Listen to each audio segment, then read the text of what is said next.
That's a very fine line.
You know, he's Joe Gibson's grandson.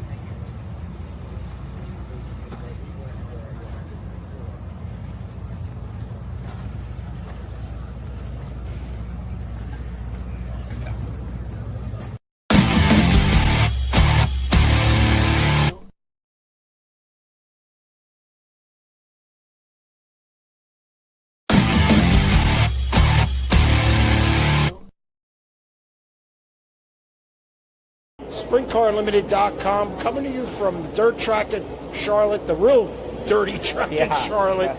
We're here with winner Rico Abreu. Rico, you know, you got 20 wins and I have 21s. It's got to feel good to beat the Outlaws, come in here with a stacked field, a place that you finished second 3 times, and you get over the hump.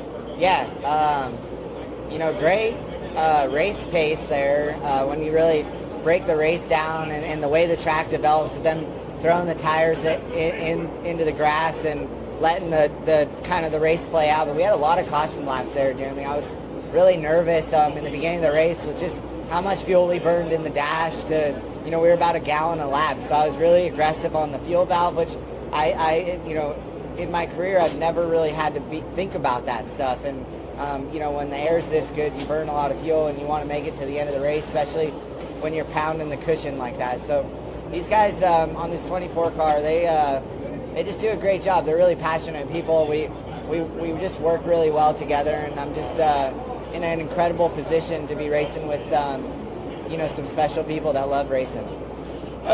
How hard was it to get in a rhythm early on? I mean, you got the lead, and it just there were 4 cautions in the first 6 laps. It's got to be hard for a driver just to get it, because you want to set a pace. Yeah, and you know, every restart gives the guys behind you and next to you another chance to kind of time when you're taking off. So I wanted to make sure I changed those up. I felt like you know, I could really slow the pace down and let everyone pack up and watch the 2 car when he was going to roll. And you know, I tried to time it on when he rolled forward and then let back a little bit, and I wanted to go. So you know, it was a little bit of a game of cat and mouse there with David. I mean, you know, just knowing that with how fast the pace was, it was going to be hard to beat somebody when they got out front like that. An anxious moment. Ryan Timms got sideways in front of you. You had to back out of it. Then David got close to you, got beside you. I've seen him inside a couple times. Was he inside? Yeah, no, he was inside of you and kind of got held up in traffic. That was a dicey moment there. Yeah, it's just good racing. You know, you catch lap traffic and you kind of got to navigate. And my car was pretty free on the bottom, so I didn't want to stay down there long. And I know I slipped up off of 2 one time, and then 3 and 4 I had to wait a long time just to let it squirt down the front stretch. and I could really run it on the pipe and on the top. So I just wanted to set the pace really fast, just drive the shit out of the 24 car, and it worked out for us tonight.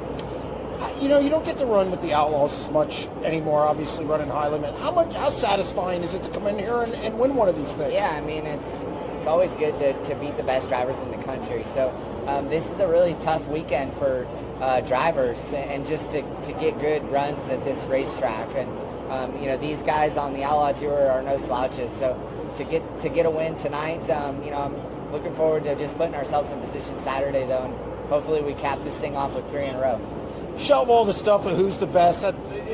You just had a fantastic year, and the best year of your career. What's this all been like? And to continue to put this much success together, have you had a chance to reflect on it yet?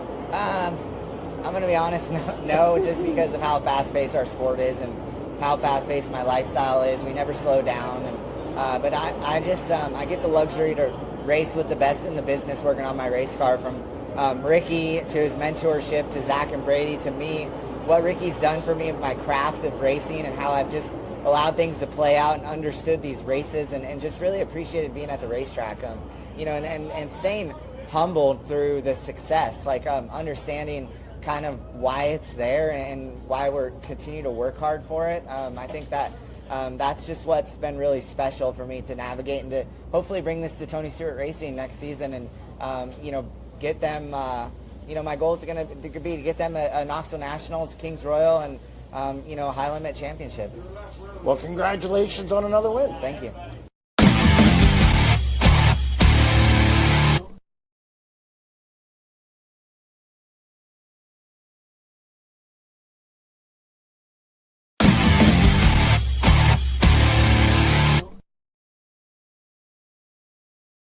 SprintCarUnlimited.com, coming to you from the dirt track at Charlotte. We're here with Friday winner David Gravel. David got a late shot at him and took advantage of it, hit the bottom, and this car just took off. Yeah, we were working that bottom, and I felt like in clean air he was really fast and be hard to pass, but I felt like we were gaining on him before lap traffic in 3 and 4 a decent amount, and I felt like he was struggling a little bit in 1 and 2. I believe he had a small hole in his tire, was losing a little bit of air, but his tires looked worse than ours. He abused his tires, and I think that hurt him a little bit. Obviously the hole did as well, but yeah, it just worked out great. Being second tonight was a benefit. Last night it wasn't, and tonight it was, so happy to capitalize and get a win. Actually, I thought the move for you was when you surged up through there, you got a run on the outside on the one restart and went from like 5th to 2nd. Yep. See, that really put you in position. Yeah. You were really good on restarts. Yeah, I believe I believe I restarted 6th there, and I think I got to 3rd on that restart, and then on the next one, Brent got beat by Rico there and was able to get by Brent down the backstretch. So yeah, that was big. Had a couple good restarts, just used the cushion there to get rolling and get a run, and worked out perfect. So just sometimes being a couple rows back, you get to figure things out, and when you're running 1st or 2nd, it's really fast around the top. You just get complacent and think that's the only groove, and then if you try something different, you're at a big risk at losing positions. And tonight the race just played out perfectly for me. What is it about this place? You've always been good here, qualify well, race well here. What is it about this joint where maybe a lot of people, it's tricky for them, or they don't like the dust, or whatever it is, but you've adapted well to it? Yeah, I think my first one here was in the CJB car, and was really, really good here with the JJR car, and then been awesome here with the 2 cars. So I don't know what it is. I think it's just a mindset. You come down here wanting to have fun end of the year. We're good qualifiers, and that sets up the week well. And I don't know. Obviously we're good on big tracks, and it's just been a good track for us, and it's a good track to end the World of Outlaw season for us every year. Yeah, getting a win. After locking up the title last night, you talked about wanting to win and just go after, checkered flags. You got one tonight. That's got to feel pretty good just to keep piling it on for what's been a great season. Yeah, for sure. Trying to get closer to Danny Lasowski and that all-times wins list. And if I swept the week, we could have got there, but maybe next year. Just trying to, keep building my resume up and just a lot of fun with this race team. Me and Cody just got a really good thing going on right now, and it's a lot of fun racing with him. And just got to thank Todd and his whole family for, giving us literally everything we need, and we just get to go out and do our job. So we didn't want Rico sweeping the week. Glad he didn't stink it up, and we stole one from him. And I'm sure tomorrow night we'll be battling it out for $25,000. All right, congratulations on the win. Thank you.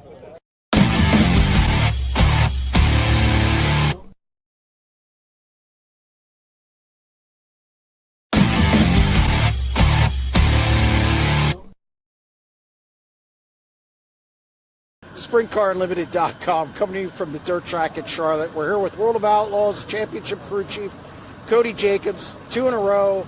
It's got to feel good coming in the last night, not having to worry about anything. You just can focus on winning races, and the championship locked up.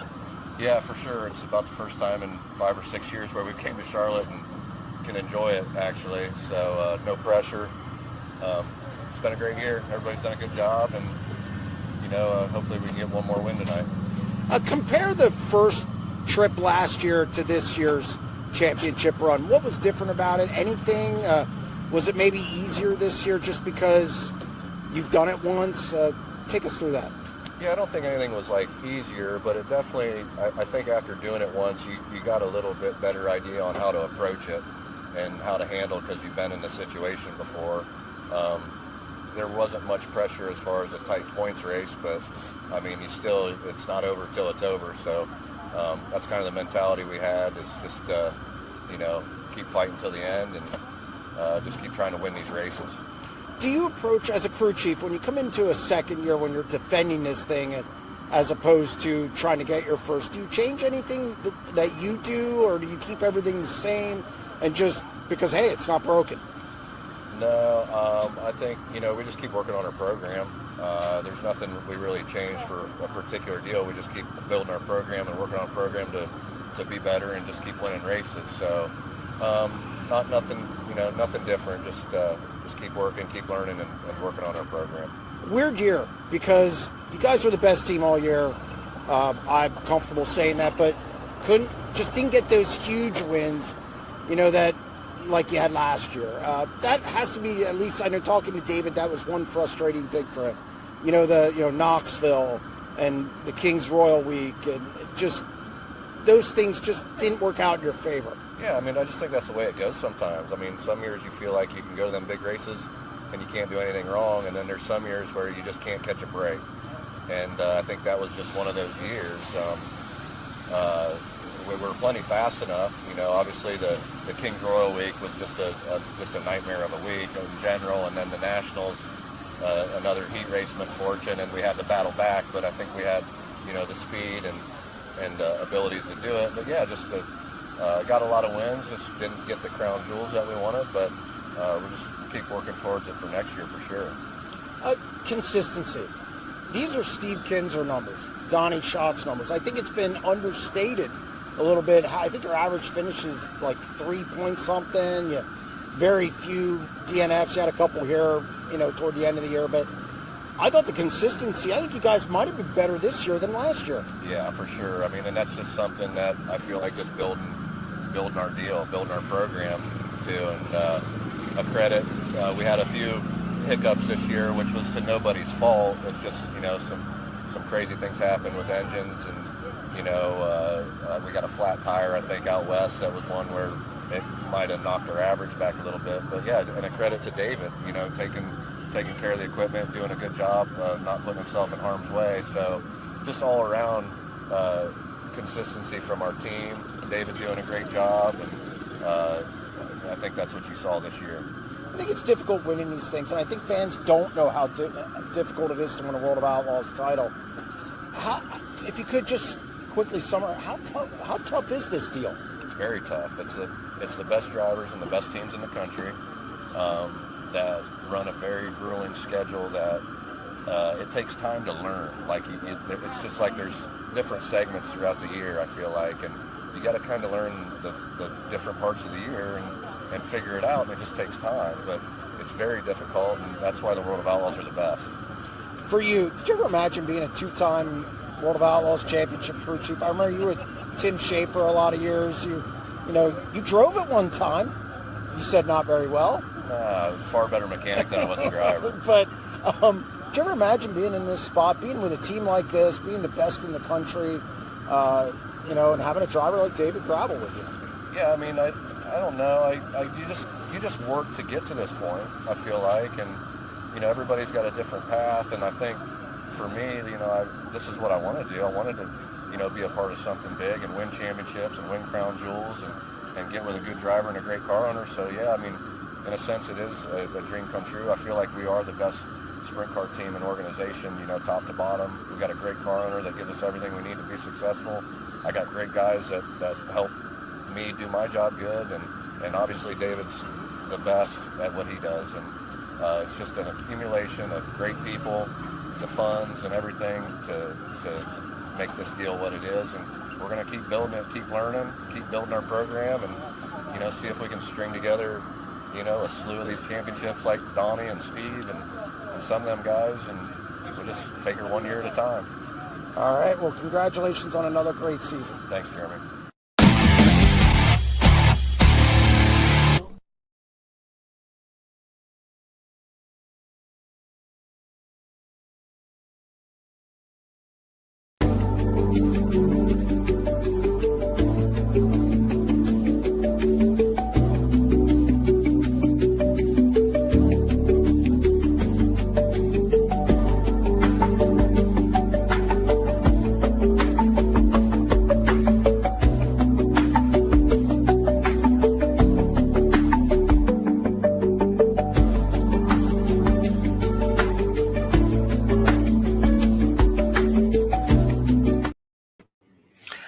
Welcome to another edition of the SprintCarUnlimited.com live show.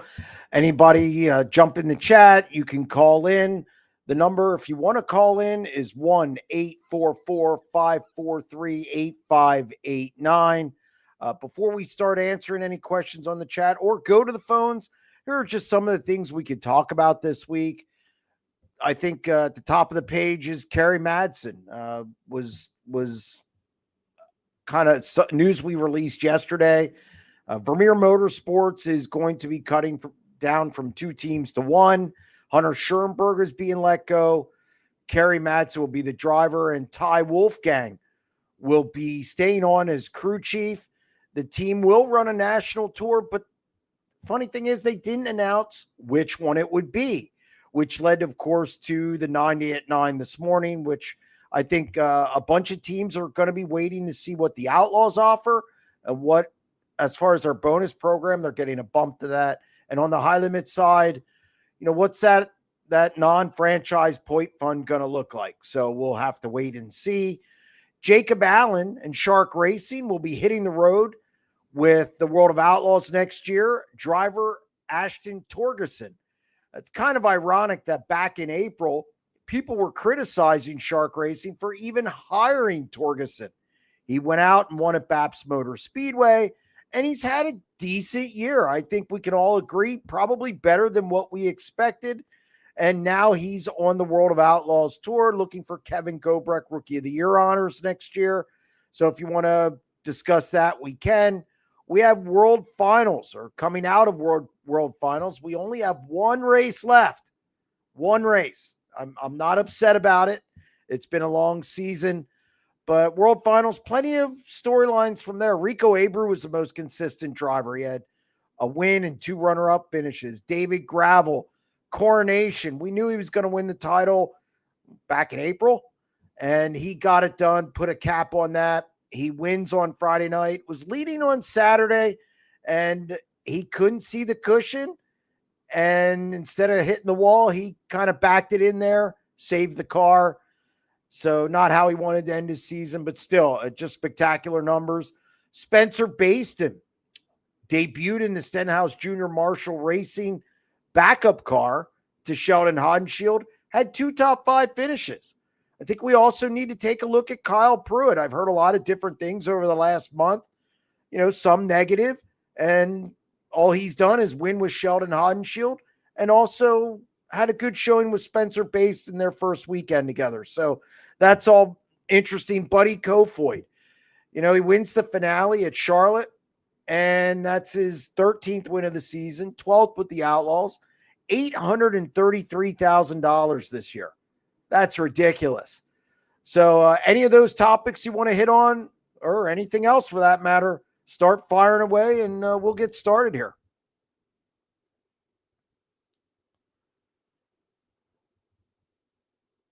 All right, what do we got? Buddy Kofoid or David Gravel? Which one will be your 2026 World of Outlaws champion? I mean, look, it's hard to bet against David Gravel with the team intact. I do think it's going to be a lot closer, and I will say that I think Buddy Kofoid will be a World of Outlaws champion in the next 2 years. Whether it's next year, not really sure. Got to get a better start at Volusia. You know, you can't win the title at Volusia, but you can lose it.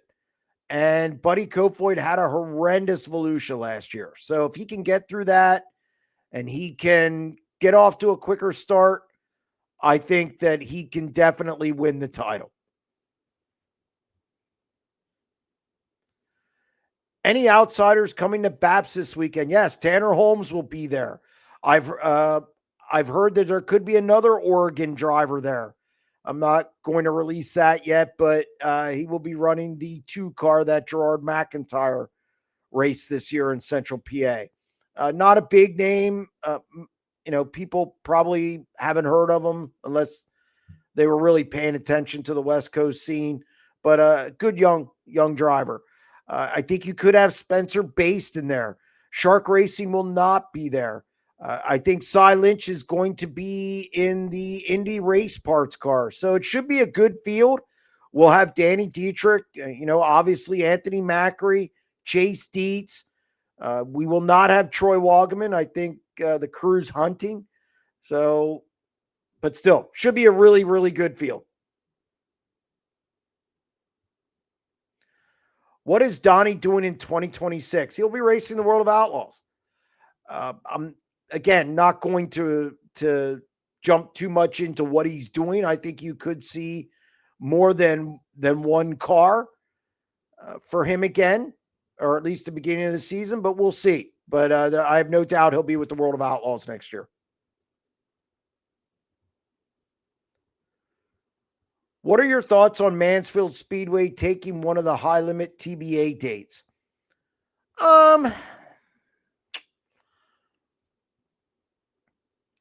It wouldn't surprise me, but I think the national tours, as far as sprint cars, might be taking a wait and see attitude towards Mansfield. They're going to have a late model race there next year. It's going to be their first week back, or year back in operation. I could see them waiting to see what transpires there. So I would be surprised if they're on a national. I'd be surprised if they're on a national tour next year as far as Outlaws or high limit. Could see an all-star show there. But there's a lot of TBDs on the Outlaws schedule and 4 on the high limit schedule. So anything's possible. And yes, Tyler Thompson is the driver from Oregon.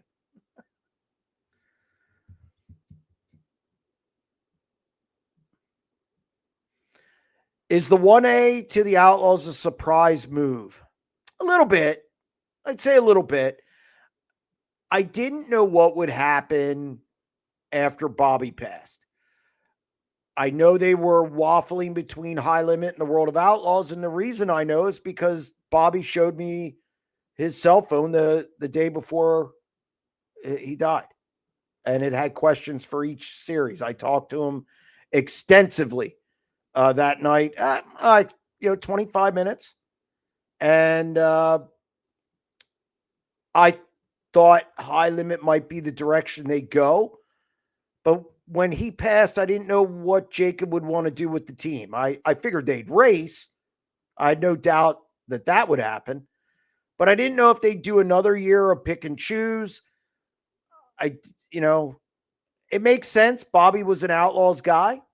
But I know he's also was very supportive of what High Limit's doing. So I'm a little surprised, maybe that they're going back to a national tour Thought maybe they'd take another year with Torgerson, kind of get him, maybe travel a little more than they did last year. But I mean, it's a good get for the World of Outlaws. And honestly, I think a lot of people owe Torgerson an apology. My girlfriend is an avid TJ Stutt, I assume, fan.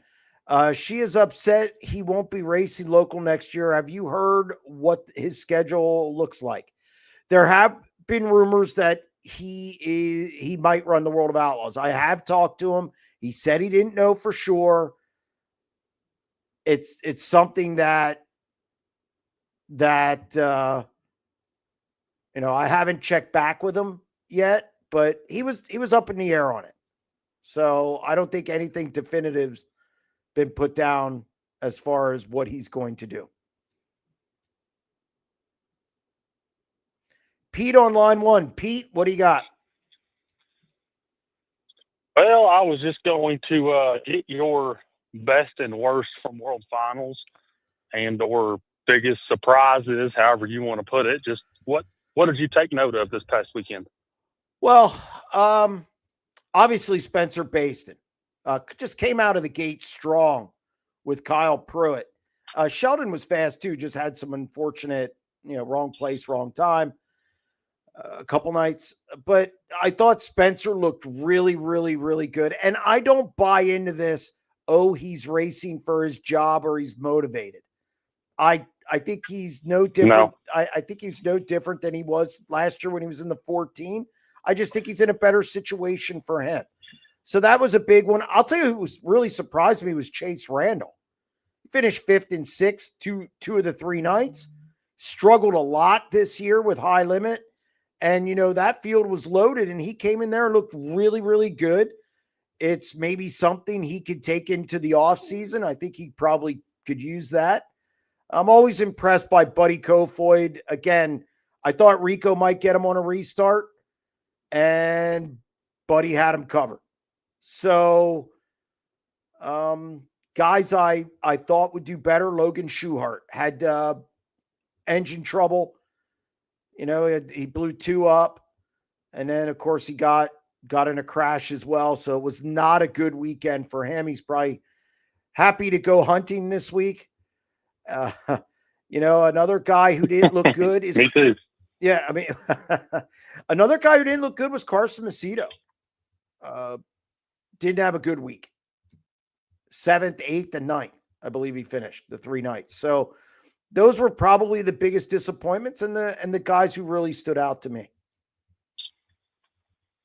Well, you're the one that mentioned Chase Randall picking up a crew chief right at the end of the regular season, right? I don't know. I might have. Could have been Fiedler. I don't know. But I know that I heard or read somewhere that Chase Randall picked up another crew guy or a crew chief or something somewhere towards the end of the Highland season, and that's when things started changing for him. So maybe that's what was missing. I don't know. I like the kid. And the deal with Baston, I mean, it is pretty crazy the way he's ran since he left the 14. And obviously, whatever the 14 is doing is clearly working for them. Yes. With Corey Day. Yes. But, you've mentioned it a few times. I think me and you talked about it. Every situation is not the same for every driver. That's right. That seems to be what's going on there. Yeah, I think sometimes people think that these things are plug and play, and they're not. I mean, you got right. Like, I know Gio Scelzi's taken a little bit of a beating lately, and they're not going to change the program for Gio when Tyler's coming back. It's common sense. Gio's going to have to make do with what they got, regardless of what his preferences are. And I just don't, Justin Sanders is a perfect example of that. He gets in the 87 and it's really good, and the 14, not as good. Does that mean Justin changed as a driver? No. It's just a situation. The 87, a lot more comfortable. It was, Aaron, first off, Aaron and Justin are very similar, and Aaron's program suits Justin better. So I think, again, we get into this situations, and what best suits a particular driver. That's why I'm in favor when a team starts, you get the crew chief first, you get everything in place, and then you build the program around the driver. That's why I'm a big proponent of that. Instead of trying to fit a driver who's maybe round in a square peg. You can't do that. Mm-hmm. So, yeah, I mean, it's. I Well, think Spencer will be fine. Spencer will be fine. It seems like everybody has been impressed with Spencer, which is great. I hate that he's off the high limit tour, but it's nice that he's made his rebound, or however you want to put it. And yeah, good for Chase Randall as well. Yeah, we'll see what Spencer does next year. He's one of the guys. I think it's a storyline heading into next year. Yep. All righty, man. I'll let you go. I appreciate it. Have a good week. Pete, thank you very much. Appreciate it. You bet. See ya. Yep, take care. Hey, Jeremy, great show. Do you think the Outlaws or High Limit are offering backdoor under the table deals to join the series for teams that are on the fence? It wouldn't surprise. I'm not going to say. I don't know of any as of now. Nothing surprises me. But here's what I think is definitely happening. Well, I know it's happening. Is High Limit has their non-franchise point fund in place, and they're talking to teams that want to know. Teams can call Brad and get it, and he'll talk to him about it. The Outlaws had a meeting down in Charlotte, and they said they're going to add money to the bonus program. I heard a figure. I've heard the same figure from a couple different people. So I think it jives. Will it be enough? I don't know what the distribution throughout their order it will be. That hasn't been determined or released yet. But I think the teams, what they're doing are talking to both series. And I mentioned some of those teams this morning. I think Vermeer is one of them. And then they'll make their decisions. So I wouldn't doubt that a deal might not be sweetened a little bit. Come on. I mean, situations like this, that always happens. Do you think the long-term underground dislike of Mansfield by Eldora continues in this new era? No. I don't. I mean, fact is, Eldora is the big banana. That's not going to change. I think that was more how they scheduled some of that stuff from the past regime. I just don't. I think Levi Jones, who is in charge at Eldora at this point, I don't think he's part of that. I don't think Tony Stewart is really involved in any of that at this point. I think it's a new regime it's kind of a new regime at Eldora with Levi, and it's a new regime at Mansfield. I would expect them to play nice at this point. I've not heard otherwise, and I've not heard anything from either party or even people I know in Ohio who I check in with every once in a while, and I've heard nothing of it. So far, so good. That doesn't mean it can't change, but Ohio has bigger problems at this point. And I think there's some discontent between tracks other than Mansfield and Eldora at this point. I just think it just seems something's not jiving out there. Pat on line 2. Pat, how are you? Doing great.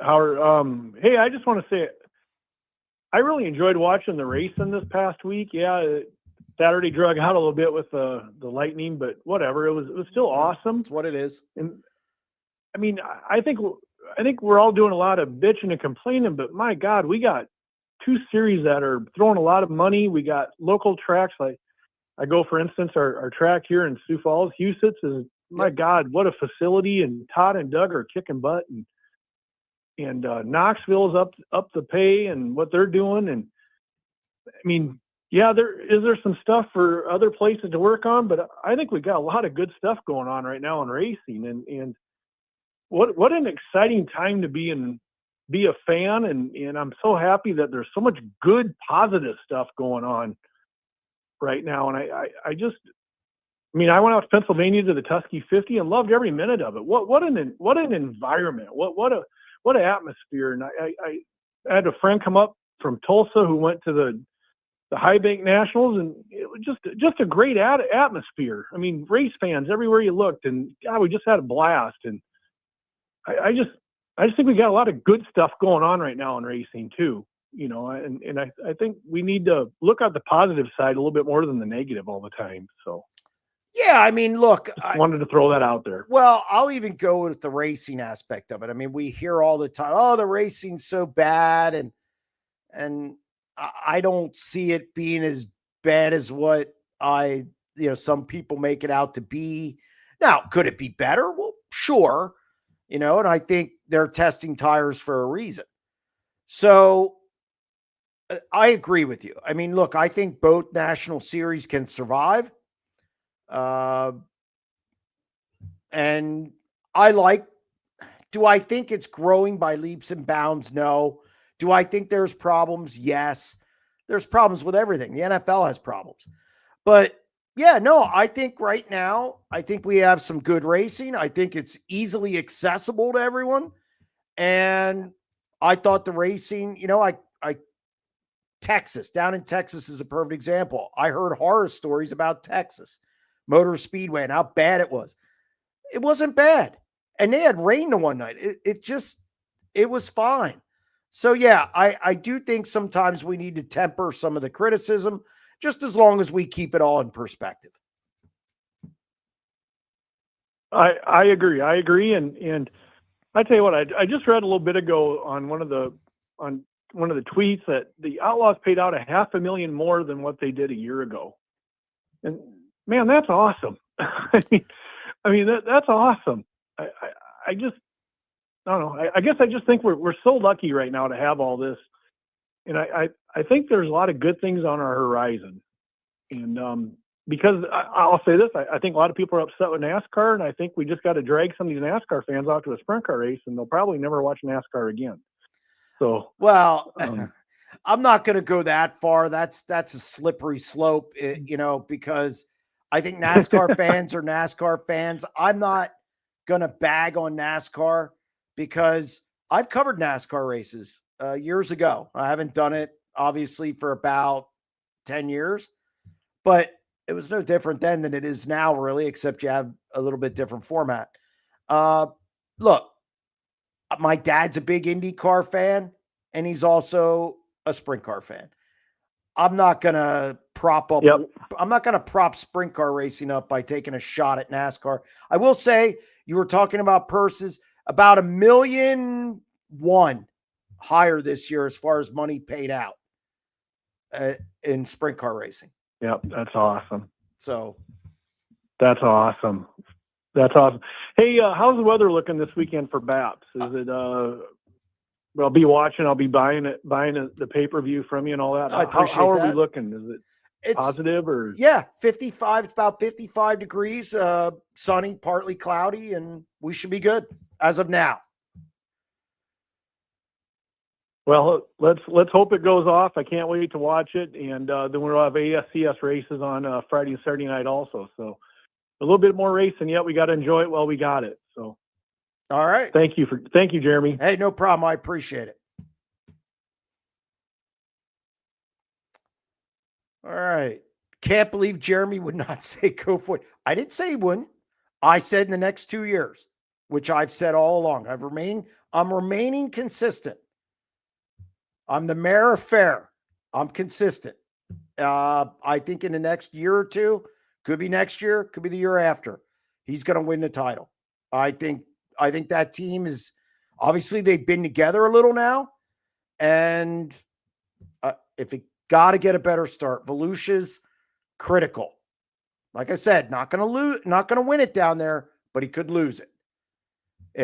I don't think there's a better front runner in sprint car racing than David Gravel. So Can't let him get a big lead. Bob on line 3. Bob, what do you got for me? Yeah, I was just curious. You see any changes at the top of the Outlaws or High Limit next year as far as driver standings and stuff? I just can't see much change, and if you do, who do you think some surprises would be? Look, in the Outlaws, it's a two car race. And I think look, I like Carson Macedo a lot. I think Carson Macedo is a top 5 driver in sprint car racing. However, I think the problem is Buddy and David Gravel. I see them two battling for the title. We can assume Carson's going to run Outlaws. I think if anybody would maybe flip, it would be JJR out of those top 3 guys. And I'm not saying he is. I'm saying that would be the one who I would peg. As far as High Limit, look, Rico Abreu is still the guy to beat there. I think Aaron Reitzel, a healthy Aaron Reitzel, start to finish. I do believe Aaron Reitzel can take a shot at that title. I think he was in it this year, and he missed some shows. So I think Rico, does he maybe? I mean, he has all the same stuff at TSR. It's going to be basically his car. But again, he has to move everything over. It's going to be a busy offseason. He has to go to Australia. If Aaron can get off to a good start and apply the pressure, Rico could be playing catch up. So I think Aaron Reitzel can challenge for that title. Do you think Tanner Holmes got a taste of what it's going to be like trying to compete on a national series next year? Yeah, I mean, I think it's going to be more difficult than some of his fans think. I think Tanner knows this. He ran the C main, B main, B main last week at Charlotte. Obviously, you had most of the top guys there. He's not going to have that on the High Limit Tour. He's not going to have David Gravel, Buddy, and the Outlaw guys there. So it's going to move him up in the order, obviously. We'll see how he does. He's going to be at BAPS this week. I'm really interested to see how he fares in the 13 car this weekend against a Pennsylvania field. He's never been there that I know. He might have been, because in 2023 he ran the 1A, which would have been after Knoxville. So I don't know if he's been there, and it could be it's going to be a learning year for him. It's going to be tough. It's not going to be easy.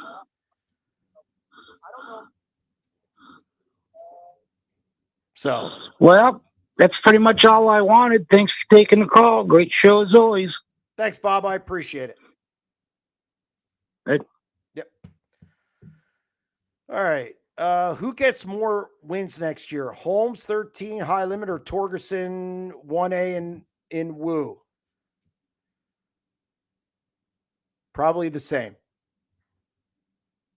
I don't think either of them get a win. Sorry. Holmes will win BAPS PA Tulare. I will bet you your harvesting check that doesn't happen. In fact, I bet he doesn't win any of them.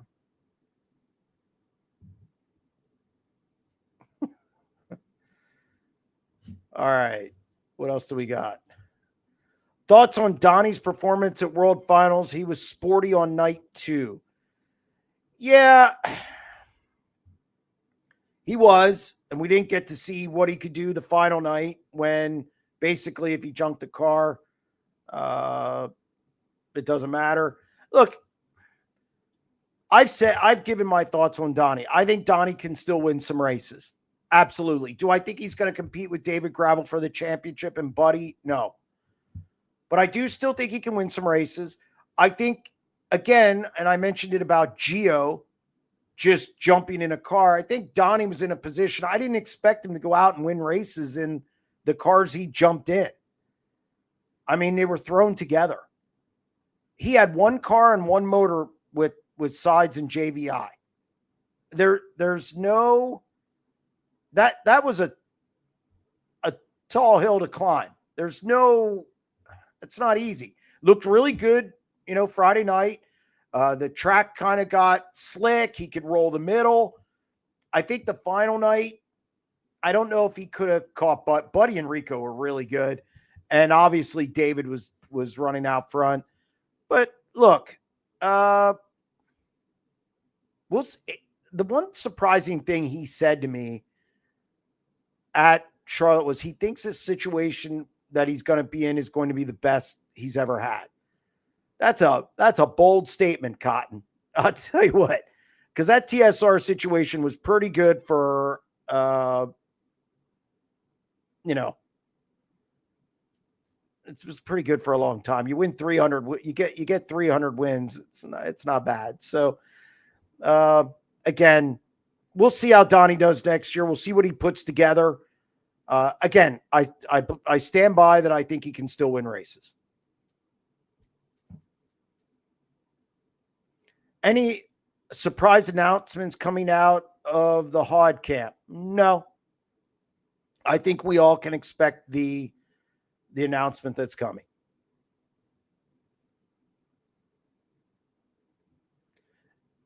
Any insight why 69K left World Finals? Yeah, they timed bad and cut their losses. I texted Don Kreitz Jr., and that's what he told me. Just cut their losses for the weekend. They're not a team that has a lot of resources. He's not going to just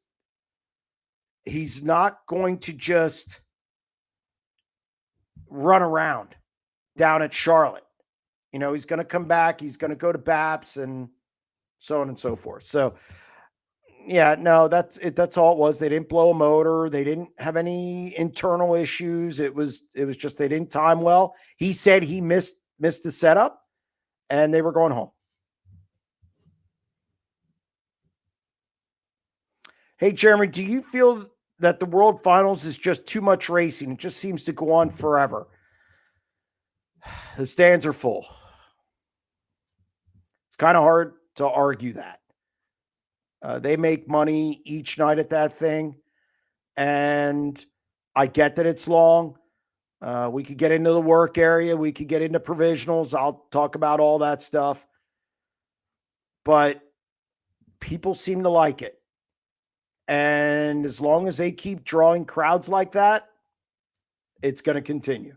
I can't argue when you have 13,000 people there. It's kind of hard to argue that.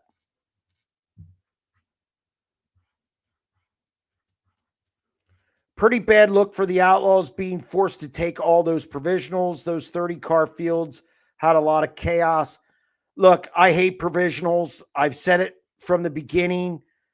When I watched the game last night, the Monday Night Football game, the Packers didn't get a fifth quarter just because they didn't play well the first four or because they were behind the first four.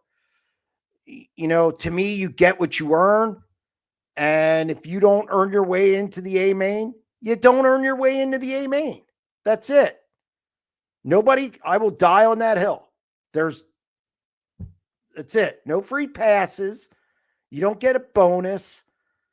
There's no bonuses. You either make it or you don't. That's it to me. I draw a line there. Would Kerry Madsen be eligible for High Limit Rookie of the Year? No, because he has run a national tour in the past. That's how they do that. Aaron Reitzel was not eligible for it this past year. Dave on line 4. Dave, how are you? Hey, Jeremy, how you doing? Not too bad. Not too bad. I just want to jump in here real quick. First love is Wayne Sprint Car Racing. Number 2 for me is super modified racing. And I just want to say that Sandusky Speedway shutting down after 75 years up there. And anybody that's ever been up there and watched those guys race, those cars are just, they're neat as they can be, and they race well. And there's a speedway that's gone after 75 years. I just give a shout out to Sandusky. It's gone now. Yeah, I heard about that, and look, uh, tracks are disappearing across the country. I think that I said earlier that we can talk about growth of sprint car racing or racing in general, and yet we still have tracks closing. So that is a problem, and it's never good for those areas when they do shut down. Yeah. Anybody's ever watched those cars run, I mean, they really put on the show. I guess the next best place probably had to be up there at Oswego, and Yep. I'm down here in southern Ohio, and you got to go for 300, 400, 500 miles to watch those guys run. And I was Sandusky's gone. That's all I was wanting to say. Is in 75 years, there's another one gone.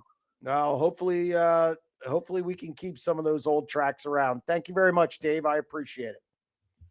All right. See you, Jeremy. Yep. Bye-bye. Take care. All right. I know we have a lot of questions in the chat. I saw a bunch of stars over there. If Donnie is jumping from car to car without a win, is it time to retire? I'm not going to tell a guy to retire. I think this year was a unique situation. He got fired after the Knoxville Nationals. So at that point, you're scrambling. He wanted to finish the year. There's no way he was going to be able to do it without jumping around.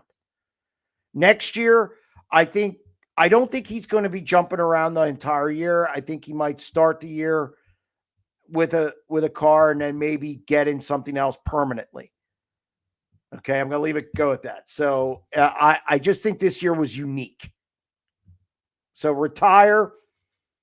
If we're going to tell people to retire based on performance, there's a lot of guys that I'd tell to retire. And they wouldn't necessarily be older drivers. Jim on line 5. Jim, how are you? I'm good. I just wanted to, I've been watching the chat over here, and I'm seeing a lot of negative stuff on Tanner Holmes. I'll tell you one thing. I've been around this racing for a long time. Tanner Holmes is probably one of the best things that's ever happened to sprint car racing in the last several years. He is bringing people in that are not race fans or were not race fans. He's got a huge following on social media. This kid is going to do a lot for this sport. Yeah, look, I'm not going to deny the reach he has. I know talking to some high limit people, he does have a younger fan base, and I'm not going to deny that we need to get younger as a sport. I mean, you look in the stands, it's very old. So in that regard, yes. I will say though, to be on a national tour, at some point you got to perform. So he's going to have to match that by performing. And we'll see next year if he's going to be able to do that.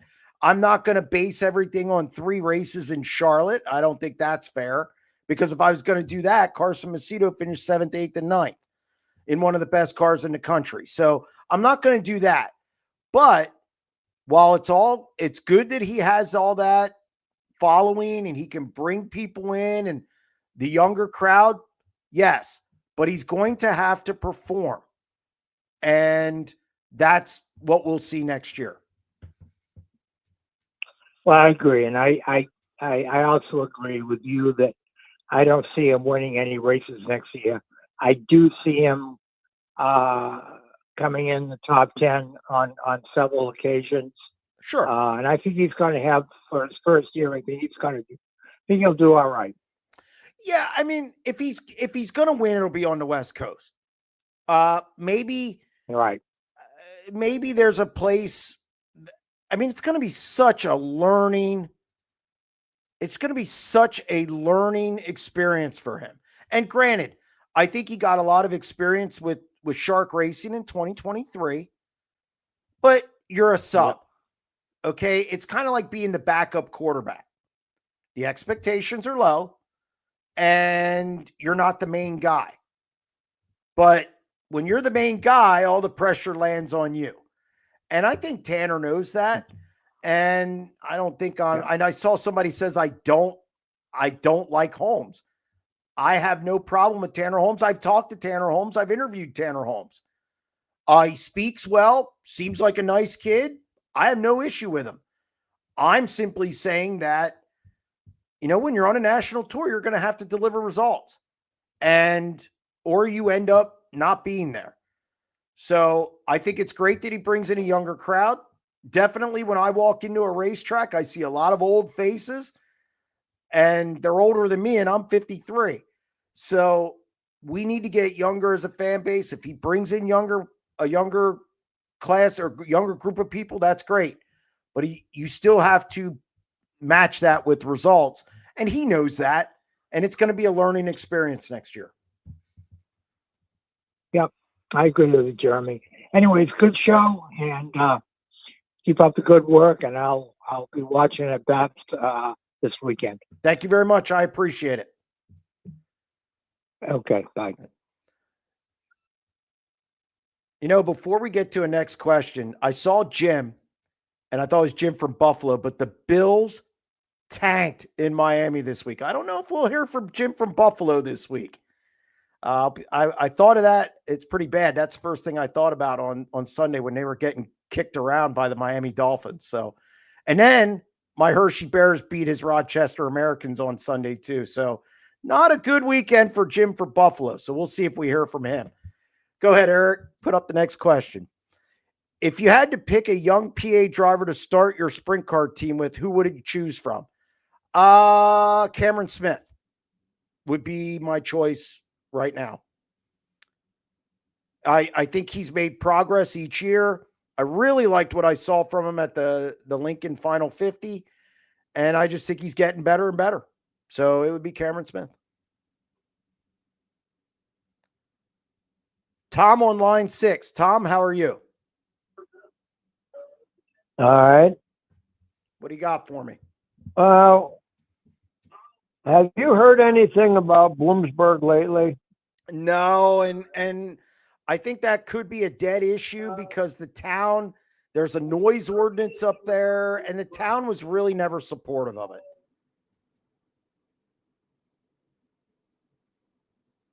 So I just don't think we're going to see races there. Well, I don't know. The last I heard, there was supposed to be a hearing up there in October, but I haven't heard anything. I live up that way, and I haven't heard anything. Yeah, I mean, Steve O'Neill tried to get involved in there a little bit, but that didn't work out, and I just don't know where it's at right now. But I have my doubts just because, look, if the town that you're in doesn't support you and it's close to the track like that, you're going to have some major problems. And you're always going to have those problems. So it's unfortunate. Yeah. Well, I'll say after they spent a couple $1 million building the track, I mean, that's a state-of-the-art track. Yeah, it's okay. I saw with the race. Lighting in it. Yep, I saw an all-star race there. And, yeah, I mean, it was a little rough. I mean, they definitely got to work on the surface if they would get going again. But again, like I said, when your town's against you, when the town, I mean, they're going to come down there with pitchforks. I mean, you're fighting an uphill battle anytime that you don't have the support of the people or the neighbors. Well, there you go. We put something on the screen. Good catch, Eric, from Town Hall. The trial, the legal action initiated by Bloomsburg Fair Association regarding its demand to reinstitute sprint car racing at the fairgrounds, racetrack, and financial damages from the town of Bloomsburg relative to its noise ordinance will take place at Columbia County Courthouse beginning at 9:15 a.m. on the 18th. So there you go. And the 19th. All right. So that's where we're at. Okay. I want to say something about Donnie Schatz and some of these other old timers like Lance DeWeese that want to keep racing. Unless you want to get up against the rail and pound it like Macri and this Lost kid in the 60s, 70s, in the 39, or some of these guys that are on the Outlaws, you're not going to win. You might as well just forget it. And Donnie Schatz is, unless he wants to get up on the wheel and get up there. He is not going to win. And neither are these other guys against these young kids. Yeah, look, the driving styles changed. And it started with Kyle Larson and Carson Macedo, Buddy Kofoid. You mentioned Anthony Macri here. Justin Whittall is on the gas and around the fence. Now, we'll see what happens with tires next year. If they do go to a stiffer sidewall, and it might change some things in Donnie's favor. So we'll see what happens with that. But yes, you're right. The new style of driving has not helped Donnie Schatz. Absolutely. You're 100% right. And it doesn't help Lance DeWeese either because he won't go up there. Yeah. Well, and I don't even think he's not up. I don't even think it's going up there. It's how you run it up there. They are on tilt. Well, they are on tilt every lap, and they run hard every lap. Those California guys, they're on kill. So I don't. We'll see what happens with the tires. If the tires stay the same, absolutely. If they change a little bit, that might open up something else for guys like Donnie. But we'll see. Well, I like that kid that was in the 67 that's in that 39 now. That 39 needs a new mechanic, but that kid's I like that kid. That kid's a good driver, that Loss kid. JJ, what's his name? JJ Loss? JJ Loss. Yeah, he had a decent speed week. It was decent for, he hasn't been around very long. We'll see how he develops. This year, again, he's relatively new. He doesn't have a lot of races. So we'll see how he progresses next year. The guy that I'm looking at in Pennsylvania now is Cameron Smith. He's good too. That Jake Parkland's good too. Yeah, he's coming along as well. But he don't have a lot of money. Right. Yeah, he's not afraid to run. He's not afraid to run the rail. No, he's not. That's for sure. And that's what you can't be afraid to run the rail today. No. That's all I got. That's okay, Tom. Thank you very much for calling. I appreciate it. Right. Take care. All right. Who are the oldest active sprint car drivers currently? Well, Sammy Swindell. It's not even close.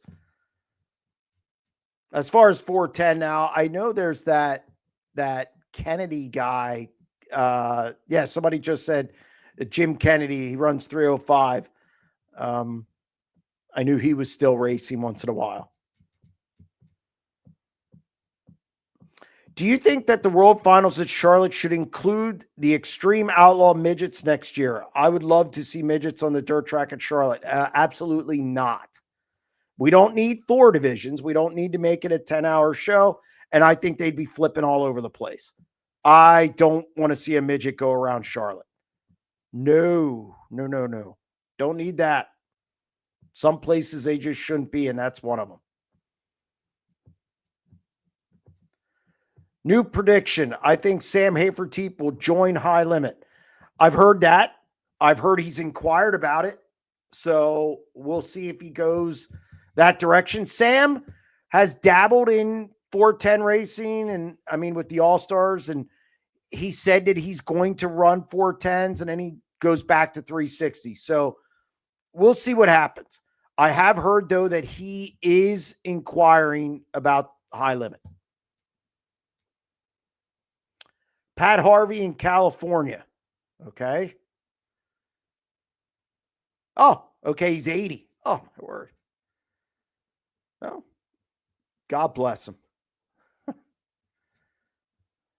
Could Carson Macedo switch to High Limit next year? I don't know if he will.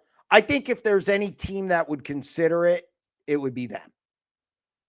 As far as top teams, I don't think Big Game's gonna. No, I know Roth isn't. No chance. I think if there's one of the big 3 that would, it would be them. Not saying they would, but it would be them. or at least consider it.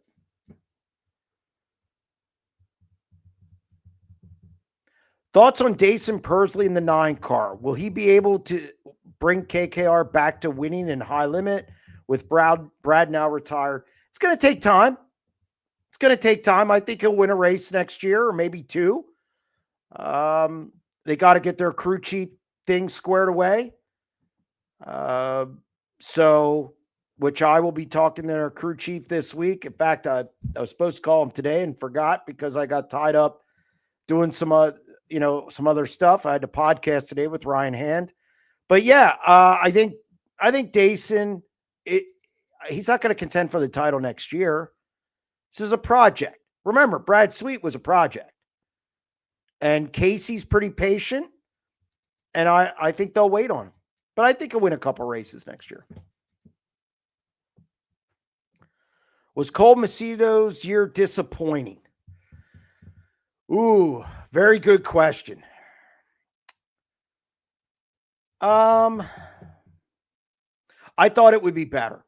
He was out of the rookie chase going into the summer. I would say it was a little disappointing. Had a good run at Fremont with high limit. Fremont's a track that he knows very, very well. But I think even Cole would say it was disappointing. I expected more, yes. And I think he'll be better next year. I do think he'll be better next year. Hot take. Oh, I always love hot takes. Most drivers phone it in at World Finals because the risk reward isn't worth it. Start and park and save your car. Well, 3/4 of the field start the feature. So at that rate, yeah. I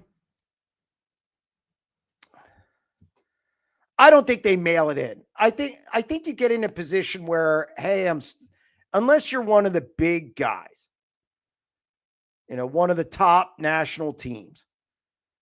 I think you start 15th. You want to stay out of trouble, get a good paycheck. Yes, I would say in that case. Your Schuharts, your Hodden Shields, your, obviously Gravel, Kofoid, Rico, those guys, they're going to try and come to the front.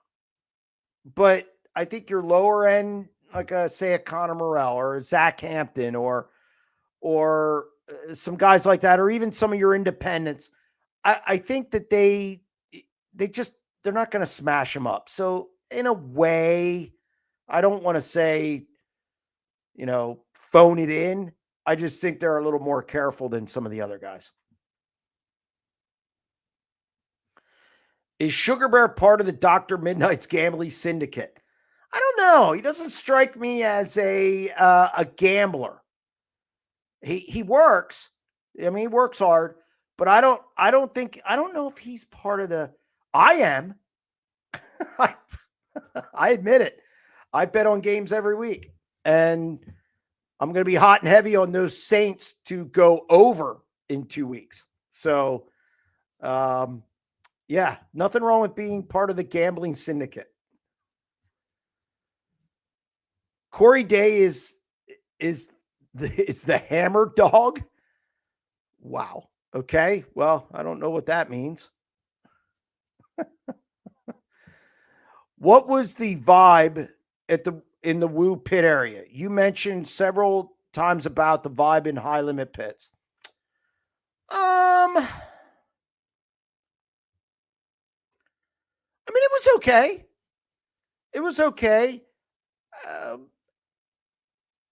It's not quite the same. Now, that doesn't mean the Outlaws is bad. It just is a different vibe in one pit area compared to the other. I think there's more buzz around high limit because I think some of it's just because they're newer. And I think they're doing some things that are different. So people are going to talk about it more. Let's not confuse buzz with good. Okay. I think the Outlaws, they're the old kind of the brand that's been around forever. the vibe isn't going to be the same as a new national series. I think both series are good. I think both can survive. I think it's just different. High Limit seems almost like a fraternity to me. It's almost like, and they all get along. They all, there's very little angst there. People aren't on pins and needles. It's not, they're serious about racing and all those guys, but they know to shut it off. The Outlaws is just different. It's just a little different. It's not bad, but yeah, there's a different vibe. But I thought the vibe, it was fine at Charlotte. It was typical Charlotte. How big do you think the Woo rookie class will be in 2026? Ooh, I think 3 max. And I think it could be 2.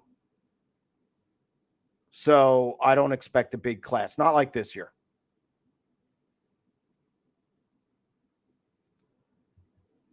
I have heard that Sanders is joining a national tour next season. Have you heard anything? He will not be joining a national tour next season. He bought a house. He makes a lot of money in California just with his businesses and stuff. No, he is not. And he's not really fond of the travel. So, no, he will not be joining a national tour unless somebody gets hurt again. But no. Who is the up and coming from Ohio area you have your eyes on?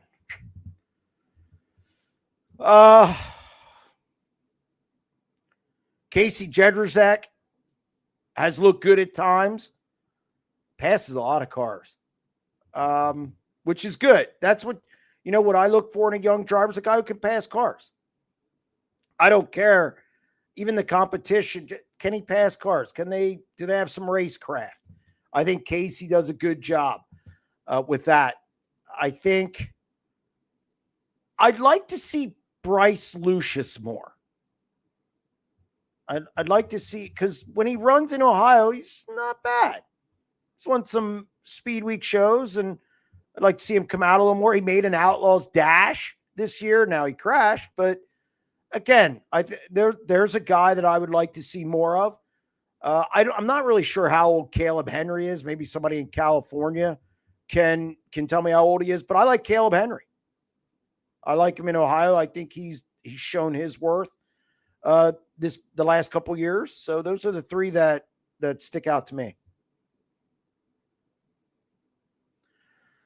So the 1A and who for Woo Rookie of the Year? I think that's up in the air. I think there's some teams undecided. I think Emerson Axum joins the national tour next year. I don't know which one, but there's another guy who could end up with the World of Outlaws. Does somebody flip from High Limit to the World of Outlaws? That could happen, certainly. I know Danny Sams and Cy Lynch are listening to what the World of Outlaws are doing, as far as their bonus program, which is just good business, which you have to run these things like that now. So I think you could see, and does somebody come out of the woodwork and run Outlaws that we haven't heard of yet? So I think, we'll see.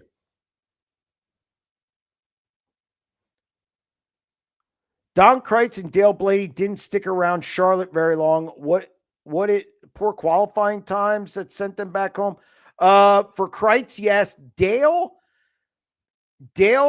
was sitting on the front row of a heat race, and his day job took precedent. I know people said that he wasn't going to run anyway. I had a conversation with Dale via text, and he had his day job took precedent. Something came up. He handled that, and they didn't come back. They weren't going to come back to be buried on Friday. And they were just trying some things. So it wasn't priority to race.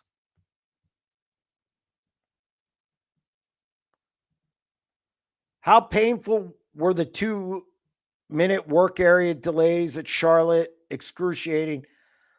Yeah, man. Look, I had a conversation with an Outlaw official, and he said it's part of their program now. They're getting rid of it in the modifieds and the late models, I guess. And we can agree to disagree on it. But an official he said it's part of their program, and when they're at tracks, people cheer when people come out of the work area. That was his explanation. I don't buy it. I mean, as far as that, it just takes too long. It does drag. And now we have these fuel problems. You can't tell me it doesn't affect and lead to fuel stops. Come on. How many extra laps are taken? And then here's the worst part. And I don't think people thought of this. Might lead me to a 90 at 9 tomorrow. You never know. The worst part about the work area is now nobody pulls off the track. Everybody has to stop on the track. Nobody pulls off. And what that does is, and what people don't realize that does, it changes the complexion of the race. It leads to restarts, clean air. I could go on. It just changes the race. Guys don't pull in anymore. Not near as much as they used to. And I think, to me, we can talk about time. We can talk about the laps they take in fuel. To me, the worst part is guys now have incentive to stop on the track, and it changes the complexion of the race. There's no way it doesn't. So painful. It's painful to me. 69K at Babs this weekend. I'm told they will be. Should be a really good field at Babs. What regional series is now the AAA, IRA, All-Stars, Power I? All of them. I think they all serve a purpose now. I actually like the structure of sprint car racing now. I like that there's two national series and you have these feeder series, IRA, All-Stars, Power I in these different regions. IRA's upper Midwest, Wisconsin, up in that region. Power I's kind of down south in the southern Midwest. The All-Stars occupy Ohio, New York, come to PA. I think it's a nice little mix. I think NARC on the West Coast has a lot of work to do. The problem with the West Coast is it's so far west that, but look at how many California guys have run NARC and now run a national series. So I like what I see as far as the structure of sprint car racing. And I hope it stays that way.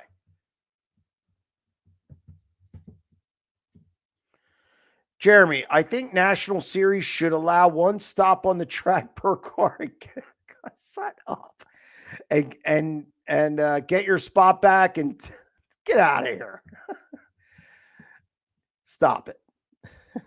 I'm gonna address that. Feels like it though.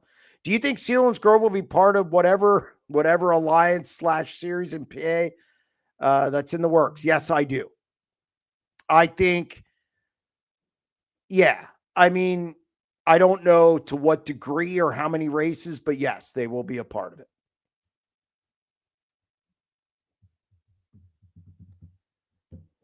Using a provisional should make you ineligible for the hard charger, and I'll die on that hill. I'll die right there with you. I don't think we should have provisionals at all. There you go. So I don't even get to that point. I'm probably more hardcore than you are. Sam's looked okay this weekend, made the show all 3 nights. Yeah, I want to see Danny Sams get a shot where there's more resources. It doesn't even have to be a lot. I've got something floating through the air here. Always something new on this show. Maybe the lights will go off. I want to see him with more resources where he has more cars and engines. You can't be expected to succeed at a high level with 2 motors, 3 motors on the road for a season. It just doesn't work. And there's times he went to the track where the only wing he had was the one on the car. So, yeah, I don't know what – I wish I knew more as far as his talent level. I just don't think he always gets a chance to show it. So I would like to see more from Danny Sams, and hopefully he can pull that off. Have you heard anything about Lernerville losing the Commonwealth Clash? It just doesn't fit into the schedule, number one. I mean, because of that, losing that week, Knoxville being pushed back, it pushes the West Coast back. It pushes Port Royal back. They lose a week. They have the Hockett, which is going to be at Lucas Oil. That's three races. And then you're going right into your Four Crown Nationals. So really, it's just no spot on the schedule for it.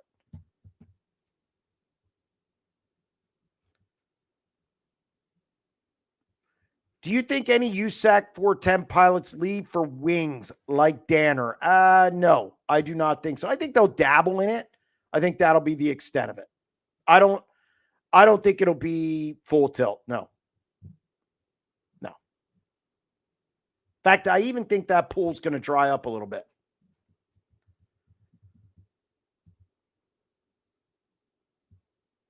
All right, what else do we got? Mark on line 7. Mark, how are you? Good. How about you? Not too bad. What do you got for me? I heard rumors about Donnie Schatz running a second big game car. Do you think that's a possibility or no? I mean, yeah, it's a possibility. I know I've heard that rumor floated a lot. I mean, look, they're going to have to pull a lot of resources. I think there's a lot of moving parts to something like that. And obviously, David probably has to sign off on it, David Gravel. So, I mean, we'll see. I think it's a possibility. I don't think it's the only possibility.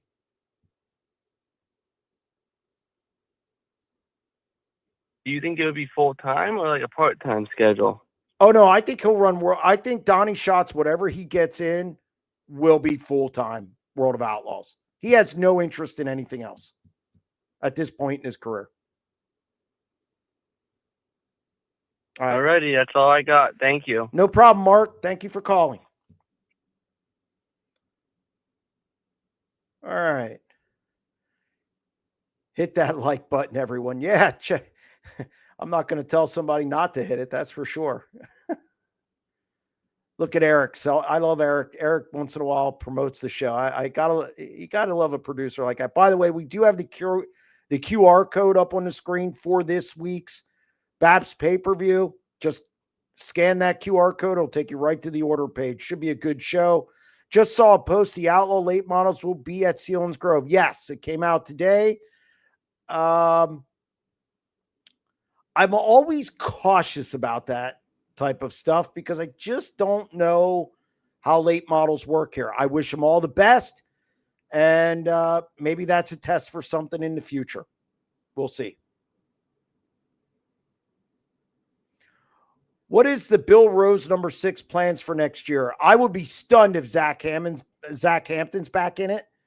I think there'll be a new driver. I do know they have to bring money to the team, and I've heard a number, but I mean, I'm not going to disclose that because I didn't get it from Bill Rose, and that's his business. But it won't. I doubt it'll be Zach Hampton, and we'll see who wants to pony up some cash to get in that car.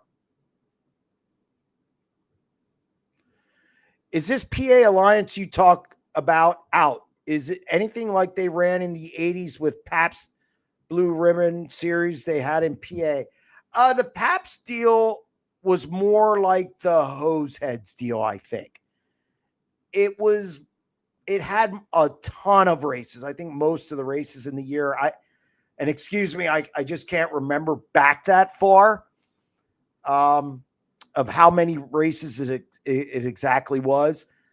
I don't think it'll be that similar to it. There's definitely some differences. It's going to consist of, at least of what I know now, it's going to consist of a big point fund. It could swallow some of the point funds at the track. I think you're going to have a set ticket price for fans and teams. I think it's going to be, if I'm guessing, somewhere between 35 and 45 races. We'll see. The particulars aren't out yet. I've heard that from different sources, and we'll see what transpires with it. And then I'll talk about it more, what I like and what I don't like about it. Jeremy, looking back on 2025, what were your top 3 favorite racing spectacles? Whew. Boy, that's a tough one.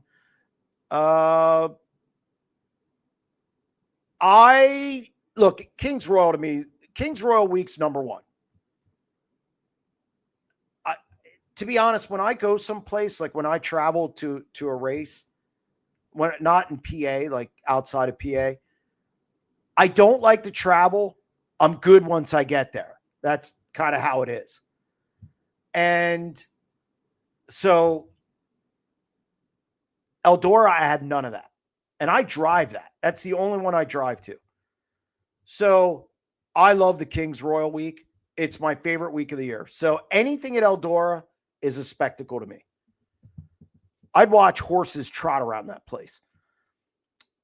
There was some real, I'll tell you what, my trip to Wisconsin, I can't say enough, and I've said it probably too much on here, how much I enjoyed Wisconsin, and I enjoyed the racing.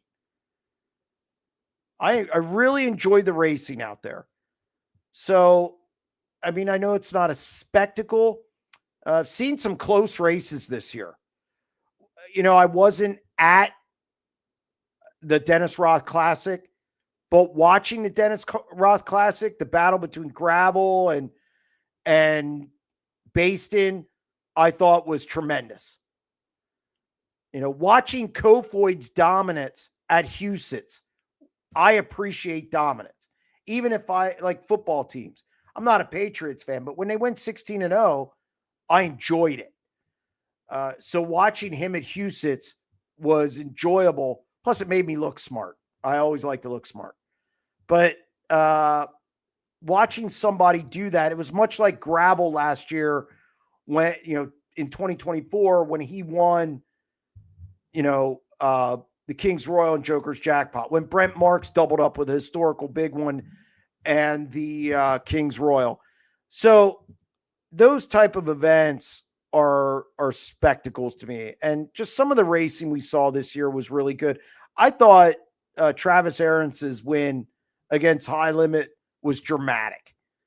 You know, it was a different kind of surface. It was tricky. That race had everything. So I enjoyed that. So there's just so many. I don't think I could pick 3, but I will tell you, anything at Eldora to me is worth the price of admission. Somebody mentioned Tim's. Yeah, Tim's just boat racing the field at the Knoxville Nationals. But it wasn't just that. Ryan Timms might be one of the biggest stories of the year to me, which I'll put out a bunch of that stuff in the offseason. SprintCarUnlimited.com doesn't shut down. Either will this show. Ryan Timms winning the Nationals, just decimating the field, and then coming back a couple weeks later and crushing the field at Port Royal. To me, they go hand in hand. And watching what he did to those fields, that easily makes a top 3. So I'd say Eldora, Ryan Timms, his performance at Knoxville and the Kings Royal, and then another one would, man, that Dennis Roth Classic was excellent. Macri winning the Kings Royal was huge, but it wasn't close. He kind of dominated that event. I didn't think he was, you know, challenged very much. So, but it was a huge win, obviously. So it was good. It was a good year. It was a good year.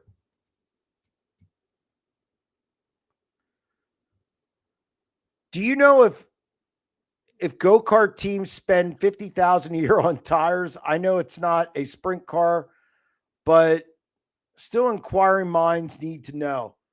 I have not heard 50,000. I've not heard that high. So, I mean, I'm not in that realm. I spend a lot of time on sprint car stuff. And I do sometimes, I keep an eye on other things, but go-karts is a little out of my range. Sorry. But I've not heard that number. Will on line 8. Will, we've been waiting for you. How are you doing? What I was kind of curious about was that with the mass exodus of California drivers leaving the state, what that does to local racing on Friday and Saturday nights, it turns it into squirrel vision. I mean, do you guys have that problem in Pennsylvania where you got all these heavy hitters, now they're gone, and now you got what's left is a bunch of never was's that are trying, but it's just not entertaining to watch. We were in Pennsylvania. We really haven't lost a lot of guys. We lost Brent Marks, Schuhart, and Jacob Allen, or Shark Racing at this point. Macri still runs here a ton. He's not going to run a national tour. I know, I'm sure that'll be the hot rumor at some point, but he's not. We don't have the problems. I think California has a problem because they pay like crap. Plain and simple. Doesn't pay well to run in California. The purses are terrible. So Pennsylvania, we have good purses. There's less incentive to leave here. Plus there's less shenanigans. We don't deal with a lot of Petaluma, Hanford, Calistoga. They're on the verge of not being there. And, Paris, we don't have that either. So it's really different. It's really hard to compare the two regions at this point. I think there's more money in California for teams, meaning the teams have more money.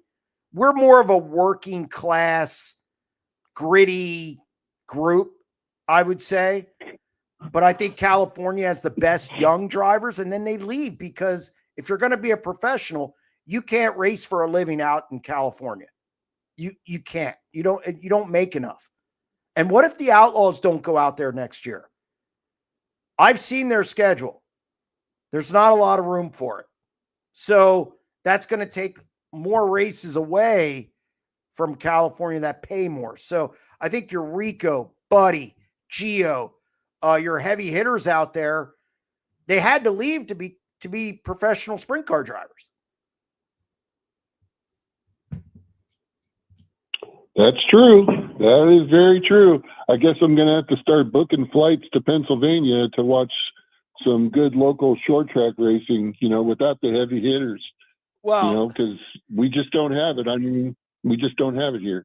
Keep in mind, Pennsylvania has its own issues. I think the weekly show from an attendance standpoint is an issue, but as far as I can see, I don't see full stands in California either. So one thing the drone has done to broadcasts is you get to see how many people are in the stands as long as it's not during a break. If they're showing it right before the feature, you get a gauge of how many people in the stands. I love when these tracks show something from the side or from the top down. It's such a disservice to how many people are there. It doesn't give you an accurate depiction of how many people are there. You got to see it from the front or top down. And again, I just think California's struggling right now. I don't think there's a ton of drivers out there. I like some. I like Tyler Thompson. I like Austin Wood. I really like Austin Wood, and I like the guys in the Northwest. Schlottfeld, although he's been wrecking a lot lately, and I like Levi Klatt, Hillier, guys like that. So it's just a different region there, Will. All right. Well, thanks for taking my call. Oh, one more thing. I just watched it on television, but it seemed like, for the fans at World Finals, it must have been unbearable with all the dust flying around there. The funny thing is, well, it was better than the last couple of years. Yeah.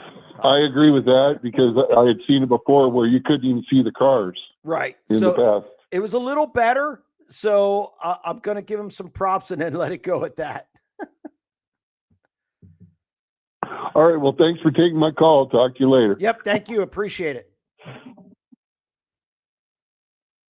All right. What do we got going? How come every week you wear SCU merch and they say it's not for sale? Oh, Lauda, you're something. I have a few sweatshirts. I don't wear it every week. Sometimes I wear my Blackhawks. Look, I would have worn my Blackhawks shirt tonight, but I got it out of the. Probably should even say, I have my washer and dryer next to each other. I live in an apartment, and the cat litter box is there. Now I clean the cat litter box every day, but I dropped my wet Blackhawk shirt in the litter box, so I had to rewash it. So it's in the wash. Otherwise, I would have wore a Blackhawks because they're good. They're decent this year so far. But that's just my life in a nutshell.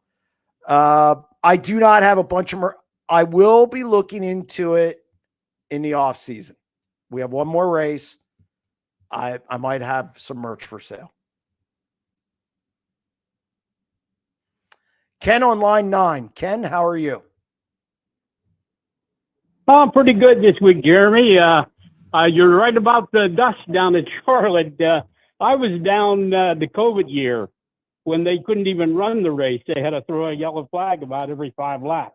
Yeah. So it was definitely a lot better than that this year. Oh. Two of the guys that I was most impressed with down there this year were Danny Sands, like you said, and Darren Nada. He was in a different car than when he came to Pennsylvania, but he really looked good down there. Yeah, not bad. Darren Nida, I neglected to mention him as one of those Ohio guys. You know, he races in Ohio. I thought he had a good year. I thought he had some bright spots, and you know what? I forgot about him. Thank you for bringing him up.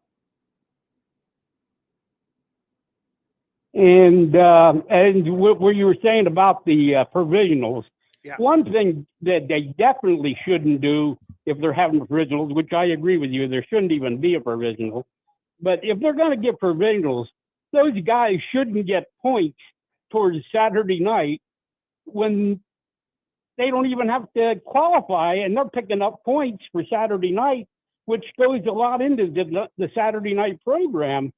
And that's a benefit for those guys that can just take a provisional and get in the race. You know, that's a very good point. I didn't even think of that, and I'm just not down with provisionals at all. I'm so over the, I'm so over the just make the race. Just if you don't make it, you go home.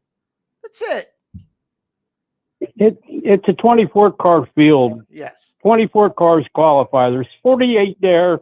Half of them qualify. Half of them don't. If you're not in the top half, come back tomorrow night. That's the way it should be. But I know that they got to give those guys that support them the whole year and give them a chance to run that last race. What stat I'd like to track, I always think of new stats to track, and then I forget it when the season comes around, so I got to write them down, is how many regulars for High Limit and the World of Outlaws actually take provisionals in a year, and what's that percentage? I'd like to track that, and then I want to track how many guys don't pull off the track and go to the work area and then come back out. Those are the two things I want to track next year. Yeah, that's another thing you're 100% right about. With all the caution flags on Friday night, the caution flags completely changed that race. I mean, for the better part of the race, it was Brett Marks and Rico running away from the field. Yeah. But then through all the yellows and some of the, I would say pretty close to jumping on the starts, changed that race completely. Not going to disagree. Not going to disagree. And last thing I got, I did hear something about Whittle possibly going on the road next year.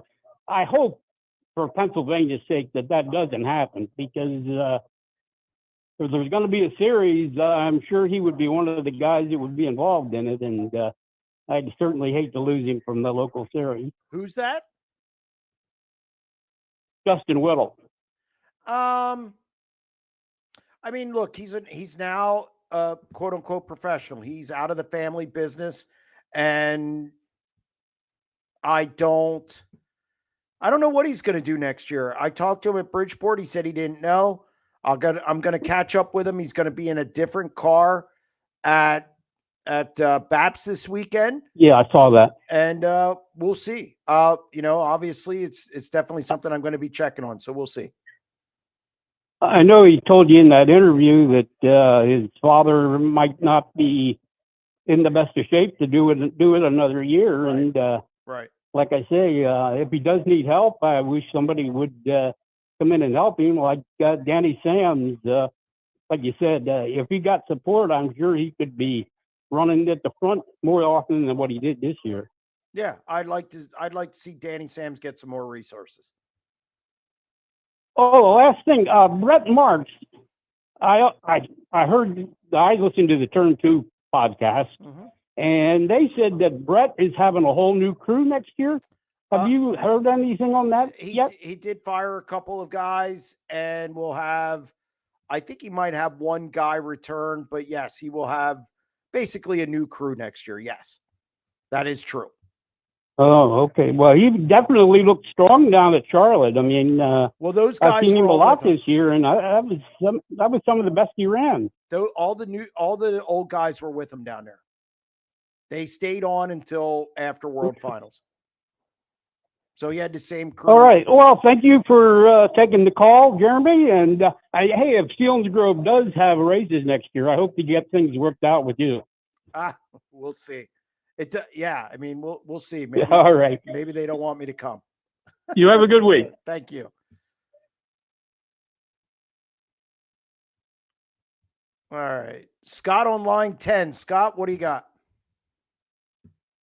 Did you get a chance to watch a T-Mez video from Australia yet? No, I'm not a big, no, I have not seen that.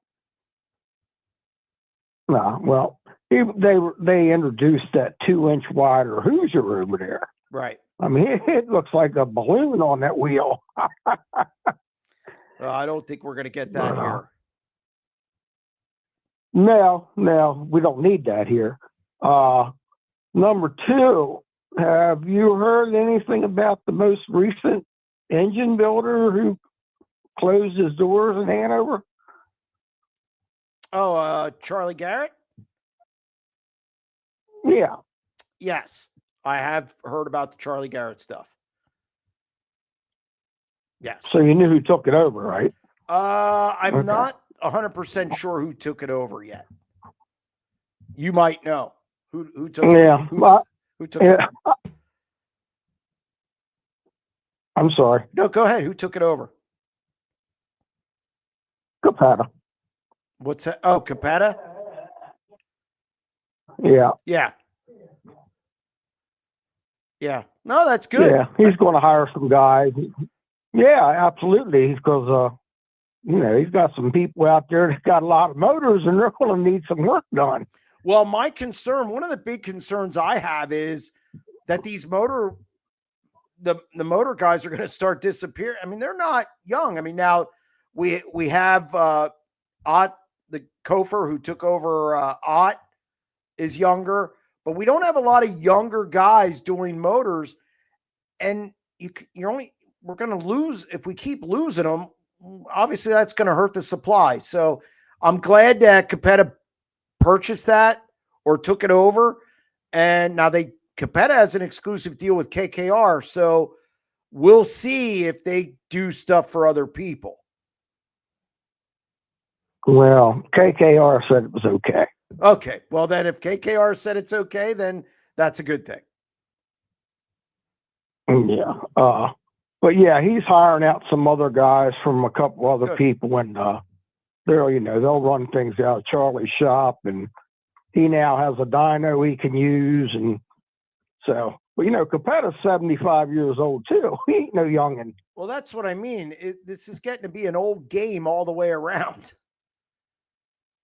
So, Right. I don't know how old Morrison is either. well, again, it's a concern. It's a real concern. Yeah, no doubt. Okay. Well, I didn't know if you had heard that, so I just wanted to say hey. But I heard preach about the gospel, buddy. Yep, no problem. Thank you, Scott, for the information. I did hear about Garrett. I either didn't hear or forgot that Capetta took it over. So thank you. Appreciate that. Yeah. Okay. Take care. Yep, Bye. you too. All right, let's zoom through some chat stuff. Do you have any thoughts on the 1S season? I thought he was more consistent this year. His top fives were up. Obviously, point standings wise, not bad. Didn't win a lot, which is, I guess I expected obviously him to win more than 2 races, but it didn't happen. It was decent. It was an improvement, I thought. 4th in points. That's not shabby. So, 32 top 5s, 53 top 10s. So I thought Kyle Pruitt did a decent job with him. And the proof is in the consistency. Jeremy, do you see Justin Peck making it a full year in Rudine in 26? I assume you mean next year. Yeah, I do. They gotta fix the Ford stuff. Come on. I mean, they unloaded one at Charlotte and it just came off the dyno and then it didn't even get running. They just, the Ford thing, I just don't know what the future is for that. They just keep unloading motors. So, but I do think Peck will make it the year next year. Yes. Jeremy, tell us what you do all day, all week.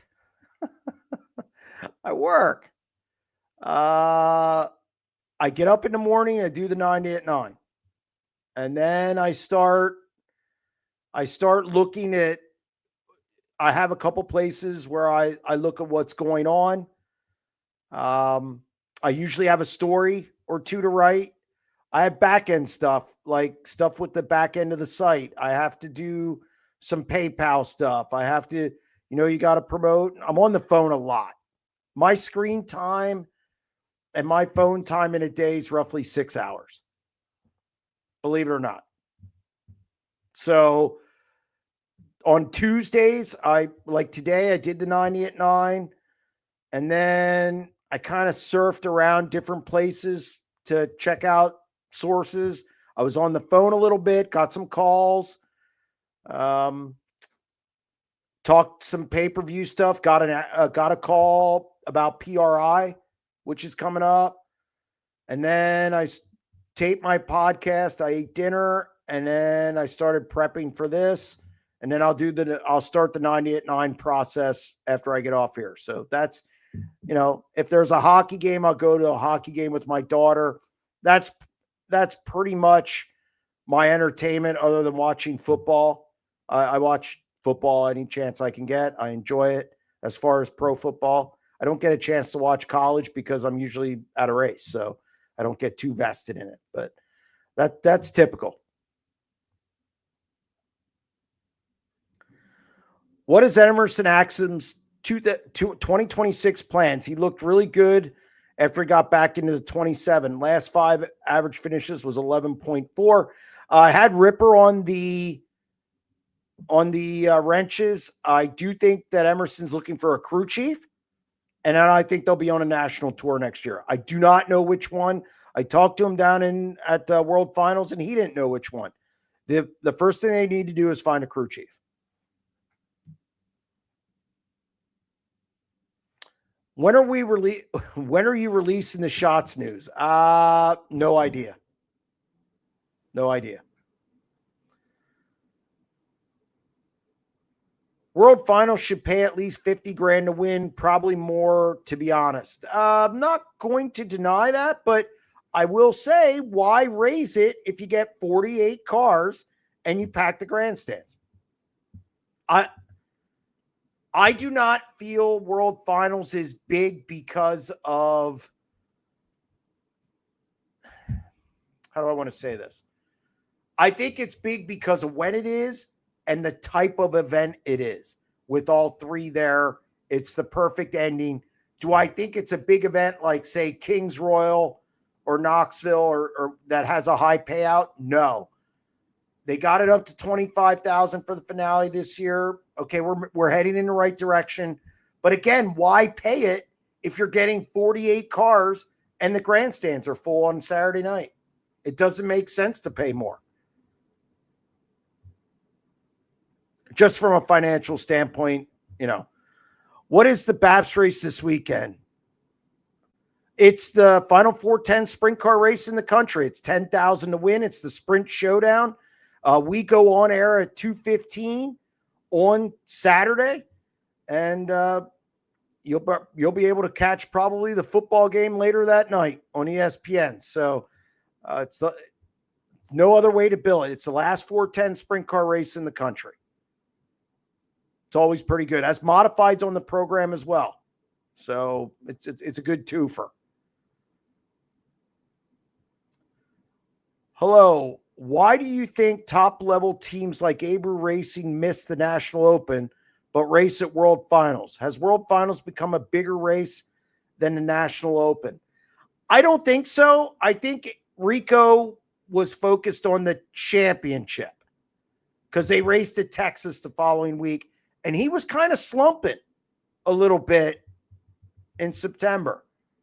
Just a little bit. So I think he was really focused on that title. Whereas World Finals, it was the last event on his schedule for the year. I do think he wanted to race David Gravel. I think he wanted to race against the World of Outlaws. And I just think it fit into the schedule better. I knew he wasn't going to the National Open, and I knew he was going to the World Finals.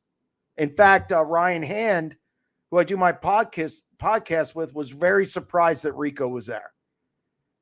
But it just, high limit season's over at that point. We'll say this too. I think Rico needs to go to Volusia for Dirt Car Nationals with TSR. I think that's important just to get moving with that team. I know it's all his stuff and his crew, but I do think he needs to go to Volusia. I don't know if he is, and he didn't indicate to me whether he was or not. Can you elaborate on Cy Lynch in the 71? Just a one-off? Yeah, he'll be back in his car next year.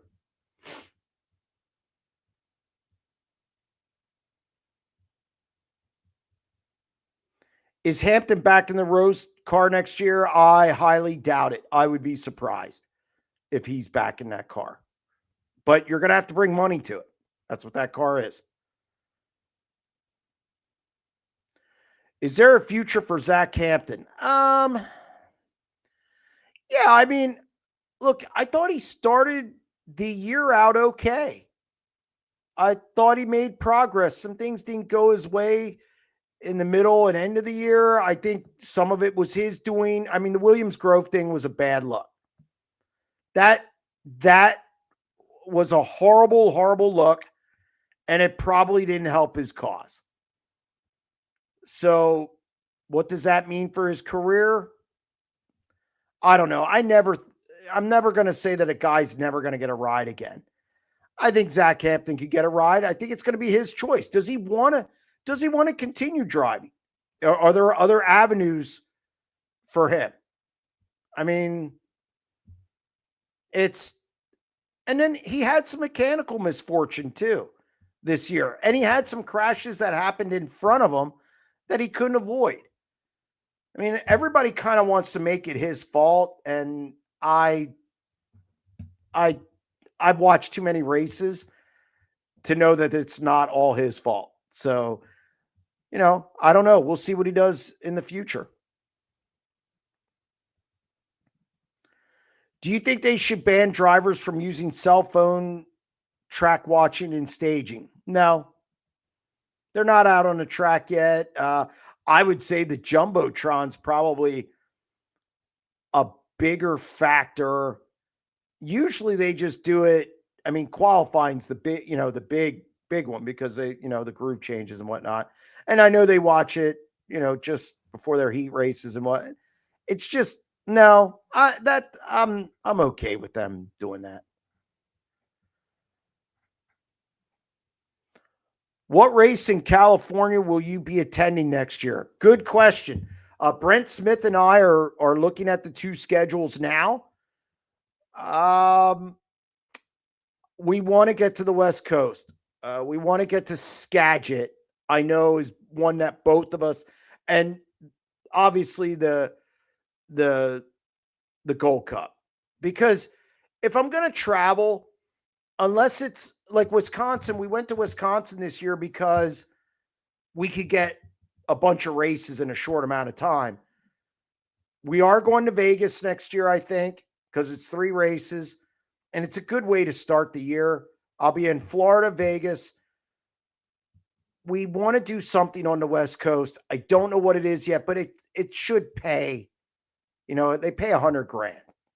So I think that's one. I'll probably check with Joseph Terrell too. He does a good job out there for me. In fact, I got a NARC story, a NARC opinion piece that I want to post either tonight or early tomorrow morning. And I want to coordinate with him and just get the most bang for the buck. So probably the Gold Cup, Skagit, somewhere in there. Jeremy, what are the high limit crown jewel races? Probably the Weikert, the Joker's Wild, Gold Cup, Skagit Nationals, Texas. The one thing high limit, now this is just me. There's only 3 crown jewel races.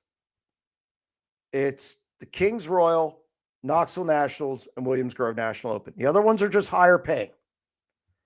The Gold Cup might be, but again, I don't know. But those 3. And 2 of them, I don't really consider them outlaw shows. The National Open, I do because they use the same format. Knoxville and the Kings Royal, different formats. It's just way, way, way different. Somebody brought up Eagle Raceway. Yeah, I think Eagle's a big one on the high limit schedule. And I don't think it's so much the payout as much as Eagle went years without sprint car racing. And when they go back there, it's huge. So yes, thank you for bringing up Eagle. The Eagle Nationals, $50,000. I also mentioned the Tuscarora 50, Weikert, Joker's Jackpot. They all pay higher. But Crown Jewels, I kind of reserve that for the big 3. But yes, for high limit, it's those shows. Any word on PA Speedway staying at Path Valley? I don't think it'll be back at Path Valley. It's on a rotation. Remember, last year we went through this. It's on a rotation that last race. So that would mean probably like a Sealands Grove, maybe. So I would be surprised if Path Valley has it again. 2 years in a row. When will PA Speed Week be announced? Probably in the next 2 months. They don't do that one right away. You kind of get the track schedules out first, and then PA Speed Week follows. Do you see any drivers from either series not returning next season?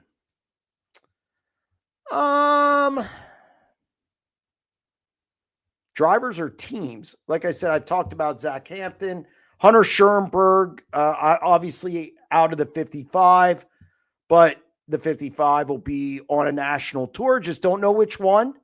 So that could be one if they would jump the high limit. Or Danny Sams is a little up in the air. But other than that, I don't think you're going to see big switching or leaving.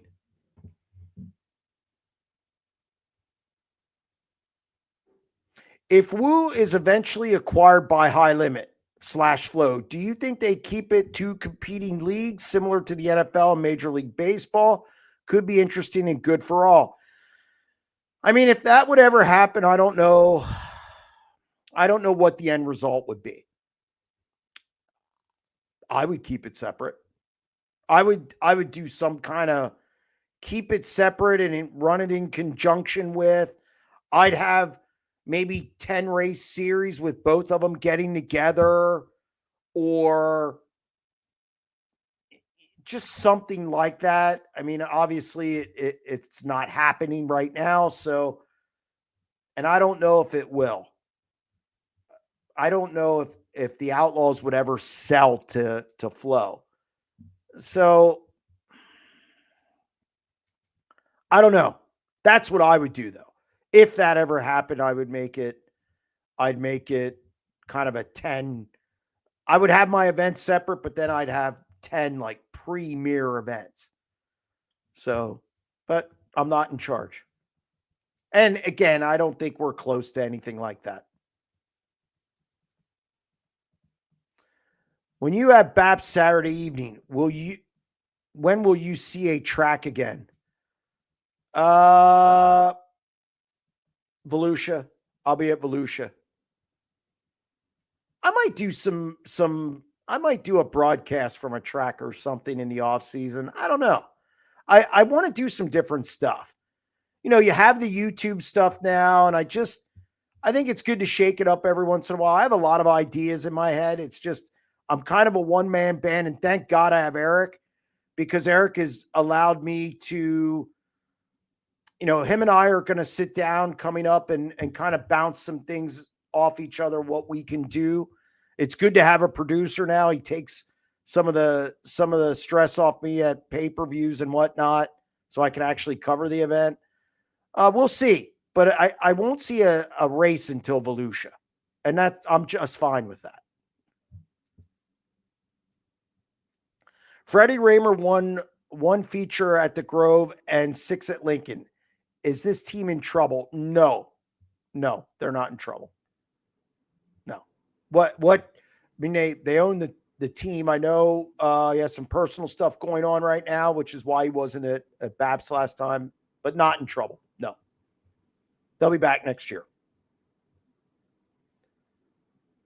Wyndham back in the 7S. I talked to him at World Finals, and yes, that was the indication he gave me. And it'll be World of Outlaws.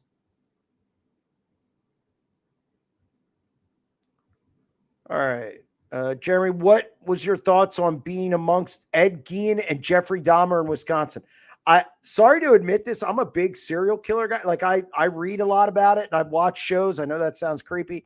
Ed Gein is, if you can read about Ed Gein, the documentary, I prefer to read about him. He was the inspiration for Texas Chainsaw Massacre, the movie.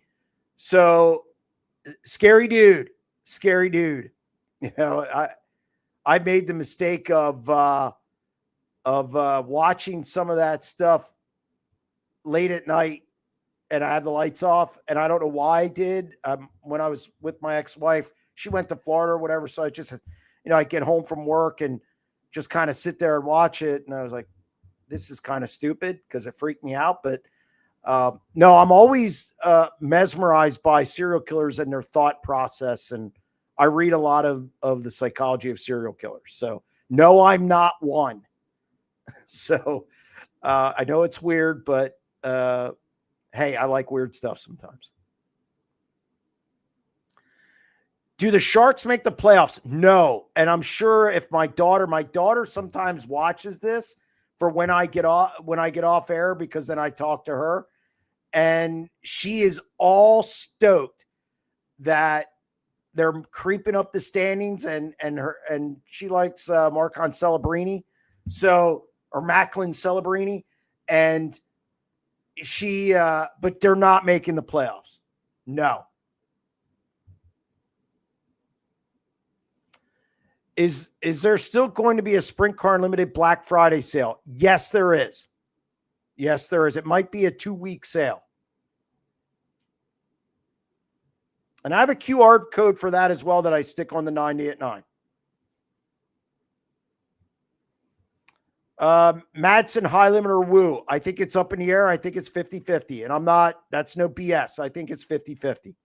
I think they're doing their due diligence.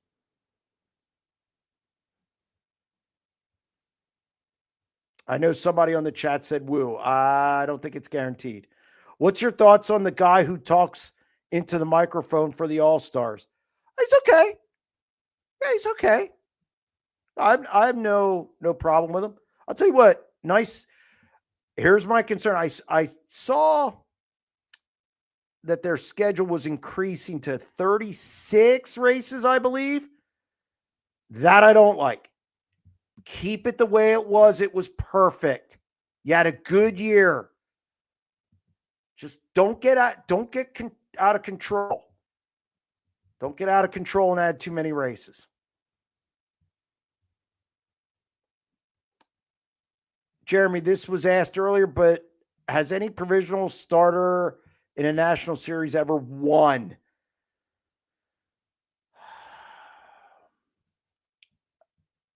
I know Fred Raymer won from last one night, but I don't know if it was a provisional.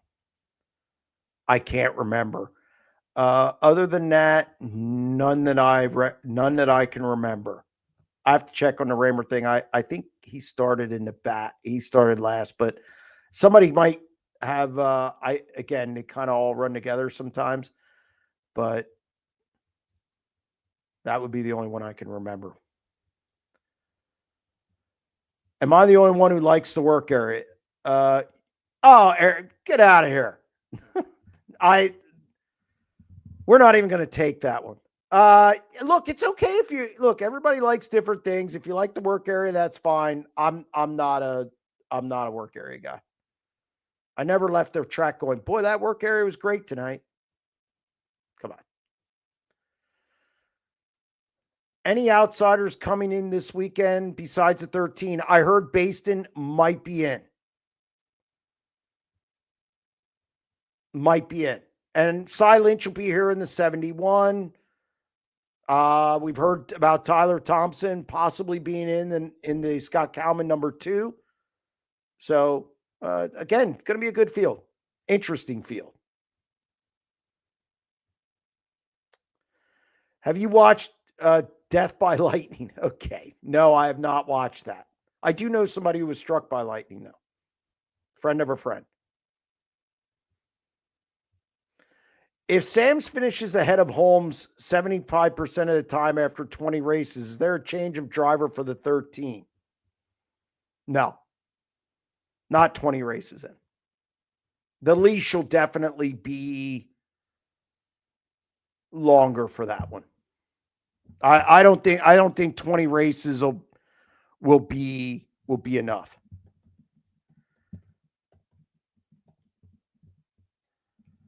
Hang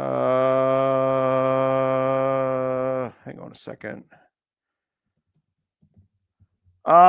Thank God the 90 at 9 annoying alarm. Oh, come on. You didn't like the alarm clock? All right. Well, I did change it. I'm going to be revamping a bunch of stuff for all our shows. I want to have different intros, and the 90 at 9 was the first. That's the one I heard the biggest complaint about, so we changed it. Every person in dirt track racing should attend the Gateway Dirt Nationals. No excuses. It's Monster Jam, but dirt racing. I think it's great for late models. I don't think it works for sprint cars because I don't think it'd be safe for sprint cars. I think I just think it's too close. It's too compact. I think it's a fantastic event for late models. I think but they're not going to get up in this. I think a sprint car, I've seen some launch pretty high. You can't have that. I just don't think they work in a dome. Late models, great event. I've even watched it. Now, I'm not going to go there because I go enough places during the season, but I can't argue that it's a great event for dirt late models. And honestly, I think Cody Summer does a great job with it, and they promote it really well. I think it's huge. And I wish Sprint Car Racing could figure out a way to do something in the off season, like some kind of, like I thought Winter Heat was great. It just didn't do well. So you can't have something on the West Coast. You know, it's just not, you know, it's just, I wish sprint cars could pull something like that off. Just not in a dome. It wouldn't be safe to watch as a fan. Any news on the Eichelberger 8 for 2026? Not right now. I think that's pretty much up in limbo. I expect to hear something in the next week and a half or so. Have you read Lynn Paxton's book, Good Read? I have not. And actually, I do want to give a shout out to Dave Argabright. I'm reading the Kinzer book. It's really good. Dave Argabright's a good writer. I would recommend any one of his books and check it out. But yeah, no, I have not read the Lynn Paxton book yet. I will definitely get to it.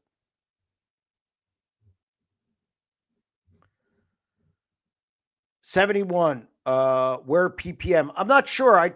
He's just probably not available this weekend. He missed a weekend before, and it was just he couldn't be there. So I would assume it's just another commitment. Who's your podium for BAPS? Ooh. Danny Dietrich, Brent Marks,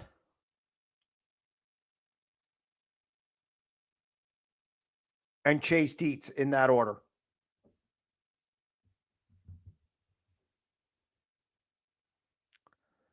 What's the holdup on the Sheldon announcement? I just think there's some contractual things. That's all. Nothing that's going to change anything, I don't think.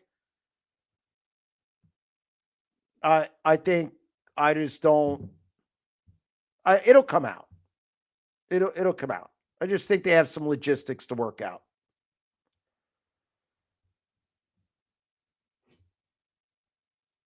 Thanks for all you do. Great show. And always Steve Beitler was tops. Yeah, look, Steve Beitler deep dive. If you get a chance to hear it, it was really good.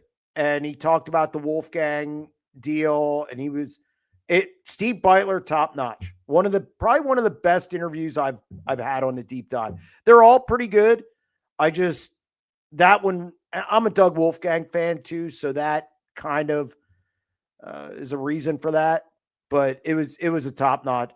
Beitler's a good guy. It's just really informative and good. Will you be hosting a workshop for up and coming dirt track media members, creators, and drivers at PRI? If not, when are we going to rent a building and host? Any writer, and I mean this with, and I'm being honest with you. Any writer can call me anytime and ask me advice. Any content creator. I mean, I'm not probably the best on YouTube as other people. I'm learning more and more all the time. But as far as writing, I've been around a long time, and I've written a lot of stories for a lot of sports. So if anybody ever has a question, I will be more than happy to answer them. I don't look at them as a competitor or anything like that. I think the media and dirt track racing has a lot to be desired. I think we need more writers. I'd like to see more storytellers, so on and so forth. I think that would help it grow. So anybody can ask me anytime. I've spoken at colleges a few times, to journalism majors, through my old editor at the newspaper. But for dirt track media, you'd have 4 people there. It's, I don't know everything, and even I listen to other people. Now, mostly I go outside the industry if I want to learn some stuff. Pointer Institute down in St. Petersburg, Florida is a good place to go. But anybody can ask me anything, anytime. They don't need to schedule or pay for any seminar or anything. Will Baylog have Engel back in the pits? I would think so.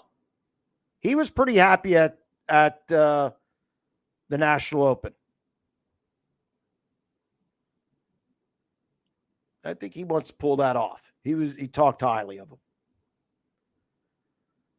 Any advice for first time heading to the Tusky 50 next year? Get there early. The fair's really good. If you have kids, especially camp, there's always stuff going on in the campground. Some of it nonsense, some of it not. It's a happening. You have the fair, you have the fair food. It's just a good time. The racing's really pretty good most of the time. We did have a couple years ago when it rubbered up. It wasn't good, but it was better this year. I mean, Ryan Timms turned it into a stinker, but Ryan Timms did the same at the Knoxville Nationals, and people are going to go back to Knoxville Nationals. So, no, it was good. It's a good event. That's my advice. Get there early, camp, and enjoy the atmosphere. Can Lucas Oil Speedway ever become a big deal in sprint car racing? I have my concerns. The crowds there have not been big. I think it's going to take time to build an event in that area of the country. And High Limits, I'll tell you what, this year they're rolling it out. They got that 3-day Hocket in September, the Hocket McMillan. They're gonna give it a go. They're putting a lot of emphasis on Lucas Oil again this year. So I just think it's going to take time in that area of the country. You know, we'll see. I'm not going to say they definitely will, because it's just an area that it just hasn't worked so far. So we'll see.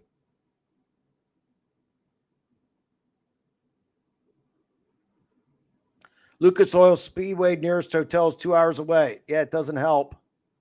It's just a logistical thing, and I just think the area, and no, I'm not calling Baylog Billy. It's Bill Baylog. Billy sounds like he's 10 years old. Jeremy, please end the discussion with Billy Baylog or Billy no, because again, he's not 10 years old. He's Bill. Okay, that's for 10-year-olds at school. Little Billy, do your homework. No, it's Bill Baylog. He's an adult. How do you rate Brock Zierfoss this season back in PA? Disappointing. I was disappointed. I'll admit it. I said seven wins, and he'll even tell you it wasn't the year he expected. So I expected more out of him this year. Just didn't work. Are you from Central Pennsylvania? Yes, I am. Lebanon, Pennsylvania. It's where I am now. I lived in Harrisburg for a while. Well, I lived in Harrisburg for 20 years. And then I came back to Lebanon when I got divorced. So I live in an apartment in Lebanon. With the season over, will we get 2 deep dives a week? You know, it's funny. I'm trying to schedule. I did get approval. Ryan Hand will be a deep dive before Christmas. Ryan Hand deep dives coming. And yes, I might do, because I missed a couple weeks, I might double up. I'm trying to get a couple guys this week. And I think maybe next week we'll try and get 2 in for a while. That's actually a good idea. It's something I've been thinking about. But Ryan Hand will be one of them. And no Sugar Bear, Ron Rutherford, no Christmas deep dive with Ron Rutherford. All right, what else do we got? Is that going to be a good ride for Sheldon? I think it'll be familiar. I think from a motors program standpoint, they're going to have Morrisons. I think those are some of the best, obviously, on the market. He's going to have Ripper with him, so I think that's good.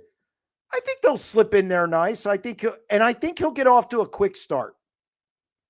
For some reason, I like him to do well at Volusia.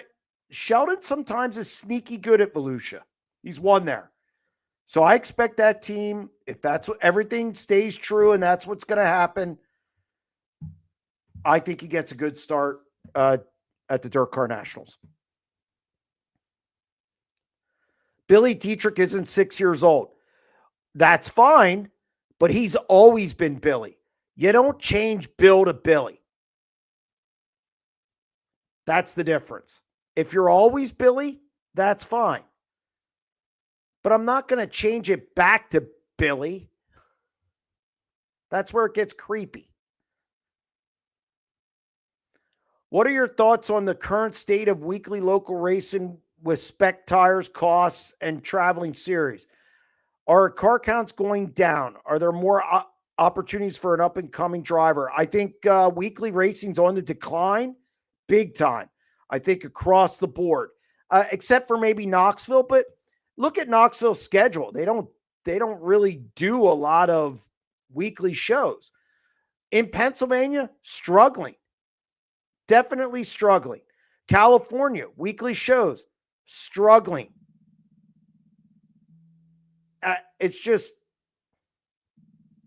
yeah, I think there's a real problem with it. I think we have too many higher paying shows for, I don't want to say too many, too many for weekly racing. I think fans aren't going to spend more money. They're going to move money around. So they're going to go to the big shows. They're going to go to the sanctioned events. They're going to go to Eldora, Knoxville. I know Pennsylvania, high rate of Pennsylvania fans, or a high number of Pennsylvania fans go to Eldora for the King's Royal. So I just think we're kind of pushing the weekly show out by becoming tennis and golf, which is, it's centered around the majors. And we have a lot of majors now. So I think that's something that's a problem for weekly racing. There's no incentive to go to the weekly show. So I have a lot of concerns about weekly racing. The car count, it depends. Port did okay this year, but they have a lot of specials that props up that car count. Lincoln was down into 2 years ago was down to 28, which was one of their lowest. Now this year, I think they got it back up to 30. But again, I'm concerned about the fan count wasn't good. So I'm really concerned about the weekly show. AARN misses you. Do you miss writing for AARN? No, I do not. And I'll be totally honest. I like getting paid for my work. They do not pay.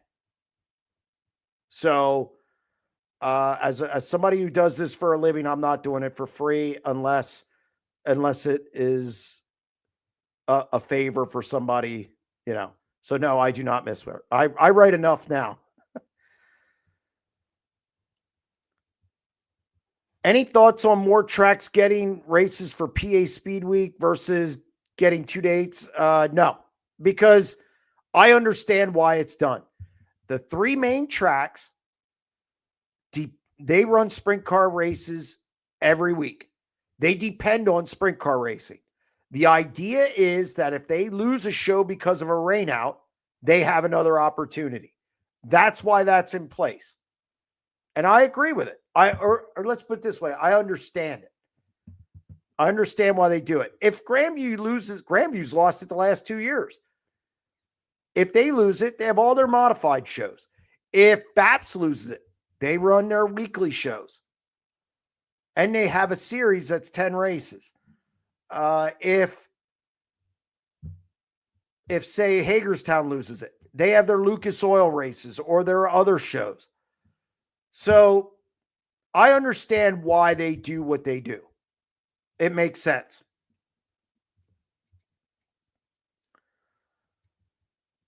All right, what else do we got? I think every series, every track should do media, interviews, pits, updates, etc. Not going to argue. I think one of the problems tracks where they miss the boat is they don't sell their product via, hey, this is what happened last week. These are some of the stars, things of that nature.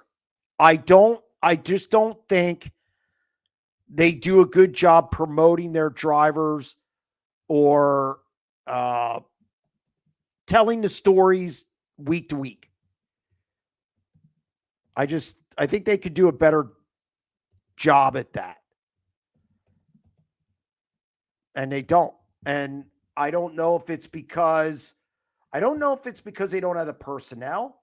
I don't know if it's because they don't think of it. I don't know what the reasoning is. But I think they need somebody to kind of tell the stories of the guys who are running there and is it going to fix everything? No. But if it brings 20 more people, 20 times 20, which is $20 to get in, that's, do the math, $400. Are you going to pay somebody $400 a week to write a story? No, you're going to pay them about $50. So you're already coming out in the black. So I do think they need to do a better job with that. Any chance for a Sprint Car Unlimited die-cast car? No. Okay, that's no. No. No.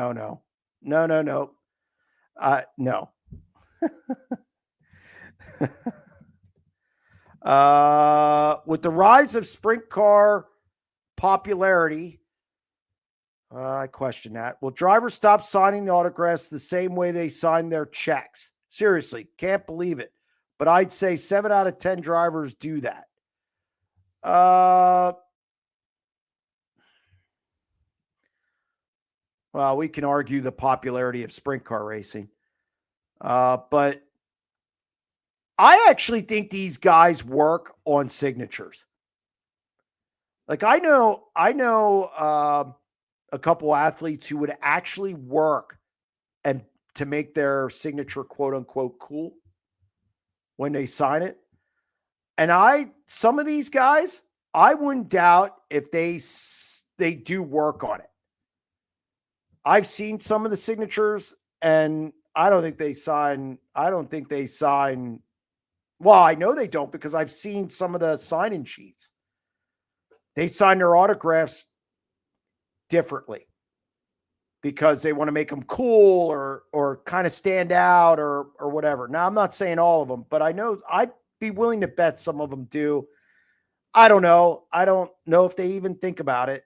Not all of them. I think you probably have some on all sides of the fence there.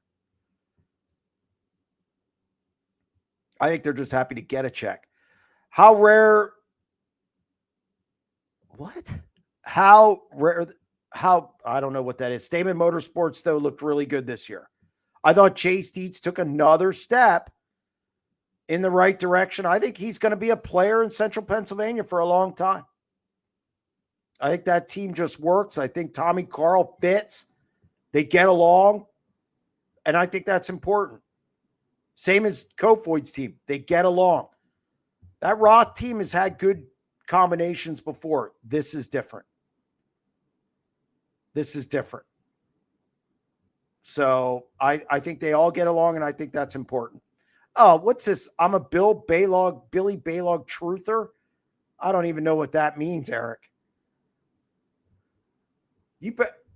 Come on. I think Baylog would laugh. Anything else? Thoughts on Lincoln dumping Flo? They're going to do their own deal, and they can try it and see how it goes. I don't think they're the only ones who have gone this route. Lernerville has their own TV. I think Fremont has their own. My concern in this area is now you have 4.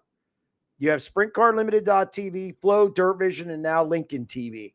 That's a concern to me. 4 in a really small area. That just makes me a little squeamish as somebody who has one of them. And I'm a small fish, obviously, compared to Flow and Dirt Vision. So I don't know. We'll see how it works out.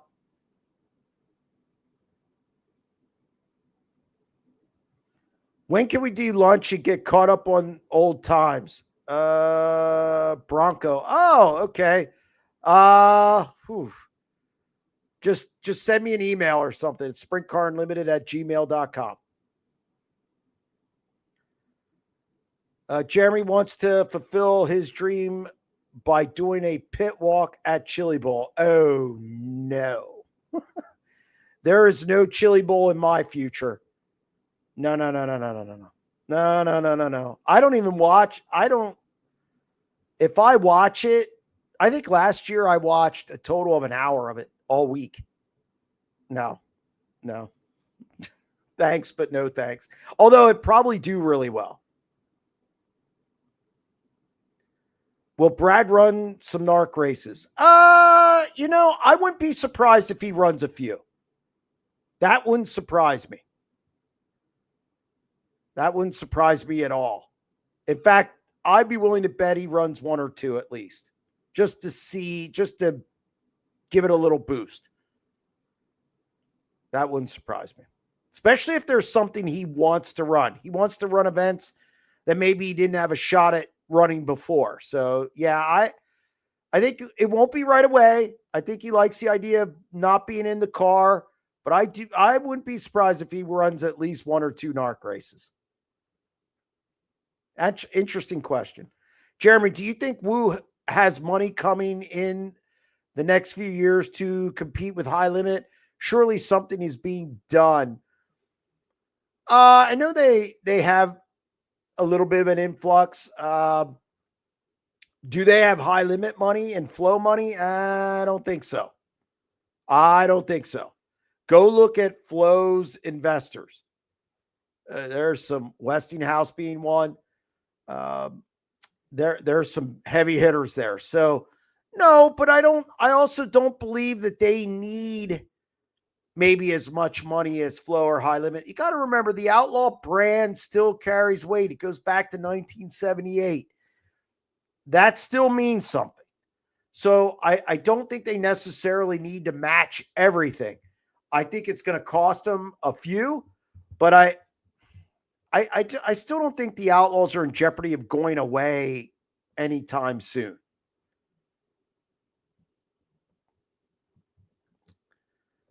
Did Jeremy get asked his thoughts on the Barry Brom arrest tonight? I did not, but when you don't pay your bills, what do you expect? This was more of a matter of time than will it or won't it. It was only a matter of time. When you don't pay your bills, when you do some of those nefarious things, somebody's going to come looking for you. I saw it. It was sent to me. I'm not surprised. And it's racing.